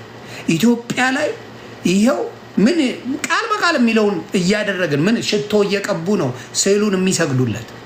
ስለዚህ እርስ በራስ አማራ ከኦሮሞ፣ ኦሮሞ ከትግሬ፣ ሌላውም ደቡብ እርስ በራስ የሚበጫጨቁት የሚባሉት ይሄንን እየሰገደ ስለሚያደርግ ምን ያደርጋል? ወንጌሉ አፈር ከቶታል። ምን ሆኗል? ህዝቡ በረሃብ እያለቀ ነው። በጦርነት እርስ በራስ ነው የምንጋደለው። እንደዛ ተዋደን በአንድነት የኖረን ህዝብ፣ ዘር እንኳን የማንተዋወቅ ህዝብ፣ አብረን የኖርን እግር አጥቦ የሚያኖር ህዝብ አሁን ለምን ለስዕል እየሰገደ ምን ገብቷል? መከራውን እየበላ ነው ያለው። የሚያመልከው ሌላ ነው። ስለዚህ አትስገድላቸው፣ አታምልካቸውም። በሚጠሉኝ እስከ 3ኛና እስከ 4ኛ ትውልድ ድረስ የአባቶችን ኃጢአት በልጆች ላይ የማመጣ ለሚወዱኝ ትእዛዜንም ለሚጠብቁ እስከ 1000 ትውልድ ድረስ ምሕረትን የማደርግ እኔ እግዚአብሔር አምላክ ቀናተኛ አምላክ ነኝና ይላል። ቀናተኛ አምላክ ነው ያለን። ቀናተኛ አምላክ ነው። ስለዚህ ኢትዮጵያ ላይ ያለው ይሄ ሁላ ችግር ለጣዖት ስለሚሰገድ ነው፣ ለስዕል ስለሚሰገድ ነው። ለማይረቡ ነጫጭባ ሜዲን ቻይና ለተባለ ስዕል ሜዲን ቻይና ነው ከኋላ ብታየው ስዕሉ የሚለው ሜዲን ቻይና ተብሎ ተጽፏል። ሜዲን ቻይና ለተባለ ስዕል አምጥቶ ይሰግዳል። ስለዚህ ኢትዮጵያ ያልተባረከችበት ሪጅኑ ያ ሌላው የተለየ አጥፍተና እርስ በራስ መስማማት ካቃተ ይሄዳ ቢለውሳል። ይህንን ነው። ስለዚህ በደንብ ይሄ ነገር ምንድን ነው የሚያደርግ? የተናገረው ነገር ፈለገ ትክክለኛ ነበር። ይሄንን ያነበበላችሁ ያለውም ነገር እዚህ ጋር እሱ ያን ነው ቃል በቃል እግዚአብሔር ባል የኢትዮጵያ ኦርቶዶክስ ተዋሕዶ ቤተክርስቲያን አማኞች ቅዱሳት ስዕላትን አብዝተን እንጸየፋለን። ምክንያቱም ኦሪት ዘጸአት ምዕራፍ 20 ከቁጥር 4 ላይ አምላካችን እግዚአብሔር በላይ በሰማይ ካለው በታች በምድርም ካለው ከምድርም በታች ከውስጥ ካለው የማናቸውን ምሳሌ ለአንተ አታድርግ፣ አትስገድላቸው፣ አታመልካቸውም ስላለን እኛ ክርስቲያኖች በላይ በሰማይ ከታች በምድርም ከምድርም በታች ከውስጥ ያሉትን የማናቸውን ምሳሌ አድርገን አንቀርጽም፣ ሰው አናመልክም። ተባረክ። ይሄንን በርታ፣ አትፍራ። ለምን ጸሎት አድርግበት። አልሳትክም። ማማዬ ሙሉን ስማው። ኦኬ፣ ይሄንን ነው ሙሉ ሄድና ጠይቀው። ስለዚህ ስዕላት በፍጹም አይጠቅም፣ በፍጹም። ስለዚህ ይህንን ነው የምለው። ሌላም አመጣለሁ። እየተማማርን ነው። እኔ በደንብ አድርጌ የምናገረው ነው። እዚህ ጋር ደግሞ እስቲ የሚለውን ወንድማችንን እንስማ። በነገራችን ላይ ዮኒ በጣም በኦርቶዶክስ ተዋሕዶ ካሉ ቅዱሳን ማደንቃት ስምረተ እምላት እምወዳት ዋክ ሴጣን ማርሌ ምን እንዳረጣጣለ ከአንቺ በፊት ከአንቺ በኋላ ያለ አንድም ፍጥረት አልለመነኝ። እውነት እንዴት ትደንቃለች! ማርሌ ለምኑ ስለሚል እየለመነች ነው። እንደማይና ታውቀዋለች፣ እሱም ያውቀዋል፣ ግን እየለመነች ነው። ይሄ የቅድስና ብቃት ለምን አትል ጄጅማ ታረግ እውነት ነው። ምድር እማይ ክርስቶስ ታሪኳን ስታይ ሃጊዮግራፊ ኦፍ ሴንት እማይ ክርስቶስ ሰማ ስታይ ብዙ የሚያስደንቁ ነገሮች አሉ። በዛ ውስጥ የምንማርበት ነገር አንተ ልጠይቅ ይሆን አሁን እኔን አፍቅረህ ወይ ክርስቶስ በጣም ብዙ ጥራት የሚሰጥህ ይህ ክርስትና እኔን የሚጠላኝ ዝም እኔም በውሸት ስሜን እንደባለፈው የሚያልፋ ምናዊ ናት። ግን ቆይ ክርስቶስ አብራ ምናዊ ናት አይገርምም? ኢትዮጵያኖች ናት እንዴ? ሌላ ዜ ትጽብ ቀደም ስጠይቅ የሌላ ዜጋ አድርገዋት ነበር። አይገርም? ኢትዮጵያኖች የሚገርመው ቡልጋ እንዲሁም ታሪኳን አመጣለሁ አንድ በአንድ በነገር ኢትዮጵያዊ ቡልጋ ምን እንደምትል ልንገርህ። ጌታ የመድኃኒት ኢየሱስ ክርስቶስ በዚህ ጦር ሰክታ ጉድጓድ ውስጥ ገብታ ይህን ሲወጋት መስቀል ላይ የተቸነከረው ትዝ ይላታል። ጌታ ለኔ እንደዚህ ትችላል። ማንም ይወጋት ወደ ስር ስትሄድ ራሷ ጦር ተክላ ማለት ነው። ስመ ጦር ተክላ ራሷን እየወጋች ሲወጋ የጌታዬን ጦር የተወጋው ለማስታወስ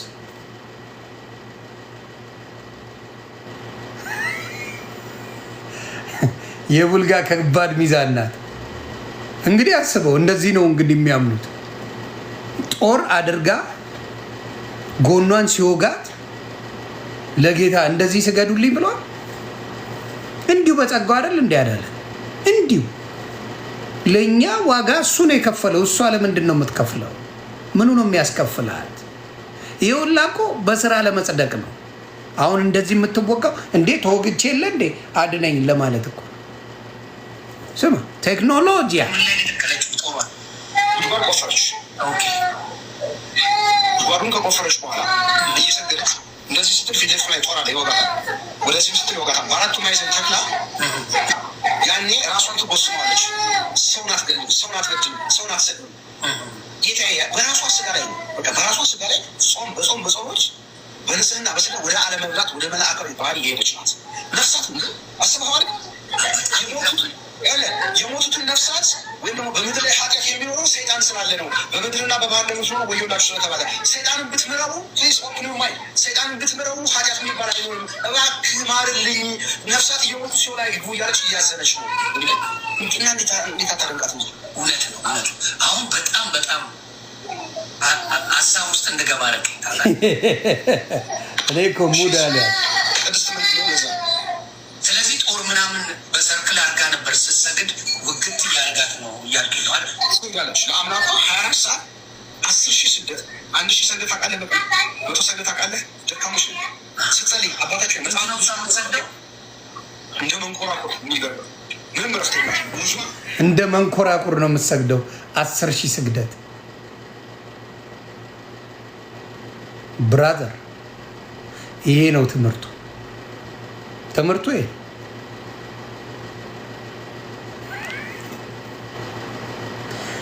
በነገራችን ላይ ክርስቶስ ሳምራ ናት። በዚህ አጋጣሚ ክርስቶስ ሳምራ ናት። ስንት ሰው ከሲኦል እንደምታወጣ ደግሞ ትሰማላችሁ። ላቧ እንደንትን ላበቷ ሰውነቷን እስኪያርሰው ድረስ ነው ስግደቷ። ለአምላኳ ሰግድልሃለሁ፣ የአምልኮ ስግደት አምላኬ ነህ፣ ፈጣሪ ነህ፣ አንተ ብቻ ነህ፣ ገዥ ነህ፣ ሰግድልሃለሁ ያለች ሰገድ ቅድስት ነች። ፈጣሪ ፊት ለፊት ያወራት ነበር። ቅድስና ነው የሚለው መጽሐፍ ቅዱስ ግን እንደዛ ነው የሚያድነው ማለት የድነት መንገድ በራስ እንደዛ በማድረግ ነው ድህነት የሚገኘው። እና ነፍስ እየገደልክ ትድናለህ ማለት ነው አላልኩም። እኔ ነፍስ ግደል አላልኩም። በንጽህና በቅድስና አምና አዳኙን አምና። ስለዚህ እነ ዘኪዎስ ምሕረት የተደረገላቸው እነ ዘኪዎስ ዘማዊዋ የሳምራዊት አይ ቲንክ የሰማሪያ ሴቷ ዘማሪ ውሃ ልትቀዳ የመጣችው ሴት ዝሙት ስታደርግ የነበረች 5 ባል የሞቱባት ሰዎች የማያስጠጓት ሴት ምሕረት የተደረገላት ግን ለክርስቶስ ሳምራ ሲሆን ግን ጦሮች ሰክታ አጠገቧ ምናምን ነገር እየሰገደች ኖረች። ለጽድቅ ነው የምትለኛት ነው ሳትሰብክ ዝም ብላ እየሰገደች ኖረች። እሱን ጽድቃት ነው የምትለኛት። አምናለች፣ ድናለች፣ ቅዱስ በሆንኩ ነገሩን በልታለች፣ ተጠምቃለች፣ ልጅነትን አገባለች፣ ቅድስና ንጽህና ላይ ደርሳለች። አያችሁ ስህተታቸው ምንድን ነው? ጌታ የጠየቀው ወንጌልን መስበክ ነው። በልቡ አምኖ በአፉ የመሰከረልኝ እኔም በአባቴ ፊት መሰክራለሁ ይላል። እነሱ ደግሞ ብለው የሚያስቡት ተደብቆ ገዳም ሄዶ በመንደባለል የሚዳን የሚመስላቸው ሰዎች አሉ። እነ ጳውሎስ በአንድ ቀን 5,000 ሰው ነው ወደ ጌታ ያመጣው። ተደብቆ ገዳም ለብቻው መፈራገጥ አያድንም። የሚያድነው ወንጌሉን መስበክ ነው። የጌታ የኢየሱስ ክርስቶስን ሌሎች ነፍሳቶች እንዲድኑ አድርጎ ማስተማር እንጂ ተደብቆ ሌላ ሰው ምግብ እየሰጠው እየዋለ የሚያድነው ነገር የለም። this is the biggest mistake። ወንጌል በክርስትና በጴንጤ እየሰፋ የሄደው ስለሰበከ ነው፣ ስለተሰበከ ነው። ወንጌል ሲሰበክ ሰው ጆሮ ውስጥ ይሰማል። ከተደበቅ ወንጌሉን ይዘህ ትጠፋለህ። ሰልፊሽ ሰው ምን ያደርጋል? ተደብቆ ይኖራል። አሁን ክርስቶስ ሳምራ ለብቻዋ ነበረ ስታደርገው የነበረው ብሎ እሱ እንደሚለው ማለት ነው። ልጆቿ ካደጉ በኋላ ለብቻዋ ሄዳ ጦር ከባ እየሰገደች ኖረች ነው የሚለው። ወንጌሉን አልሰበከችም። ስለ ጌታ የመሰከረችለት ማንም ሰው የለም። ግን ምን ታደርጋለች? ከሲኦል እያወጣች ወደ ገነት 5,040 ታስገባለች ይላል። ለሰይጣን ራሱ ጸለየችለት። ምን እንዲያደርገው? ጌታ እንዲመራው። በቃ ትልቅ ትምህርት። ወንጌልን ሰበከች እኮ አይልም። ስለ ወንጌል አወራች እኮ አይልም። ጭራሽ ስለ ሰይጣን ነው እሷ የተጨነቀችው። ስለዚህ እንደዚህ አይነት ልምምዶች ምን ያደርጋል? ፌል እያደርጉ ይሄዳሉ። ማስተዋል የሌለው ትውልድ እንዳይመጣ ብዙ ጊዜ ደንቃራ ይሆናል። በምን? በተረት ተረት ሰው እንዲኖር ጌታ ኢየሱስን አሁን መብርሃንን ካላችሁ ወይም ቅድስት ድንግል ማርያምን ካላችሁ እሷ የምትወደው ልጇ ሲሰበክላት፣ የማንም እናት ልጇ ሲመሰገን ልጇ ጀግና ነው ሲባል ደስ እንደሚላት ቅድስት ድንግል ማርያምን የሚወድ ሰው ልጇን ይስበከው። ስለ ልጇ ከፍ አድርጎ ይናገር። ስለ ክርስቶስ አምራ አይደለም። ምንም የሚጠቅም ነገር የለም። ክርስቶስ አምራ አላዳነችም፣ አታድንም። ስለዚህ ቢገስት ቲንግ መደረግ ያለበት ቅድስት ድንግል ማርያምን የሚወድ ሰው ልጇን ይስበከው። ስለ ልጇ ከፍ አድርጎ ይናገር።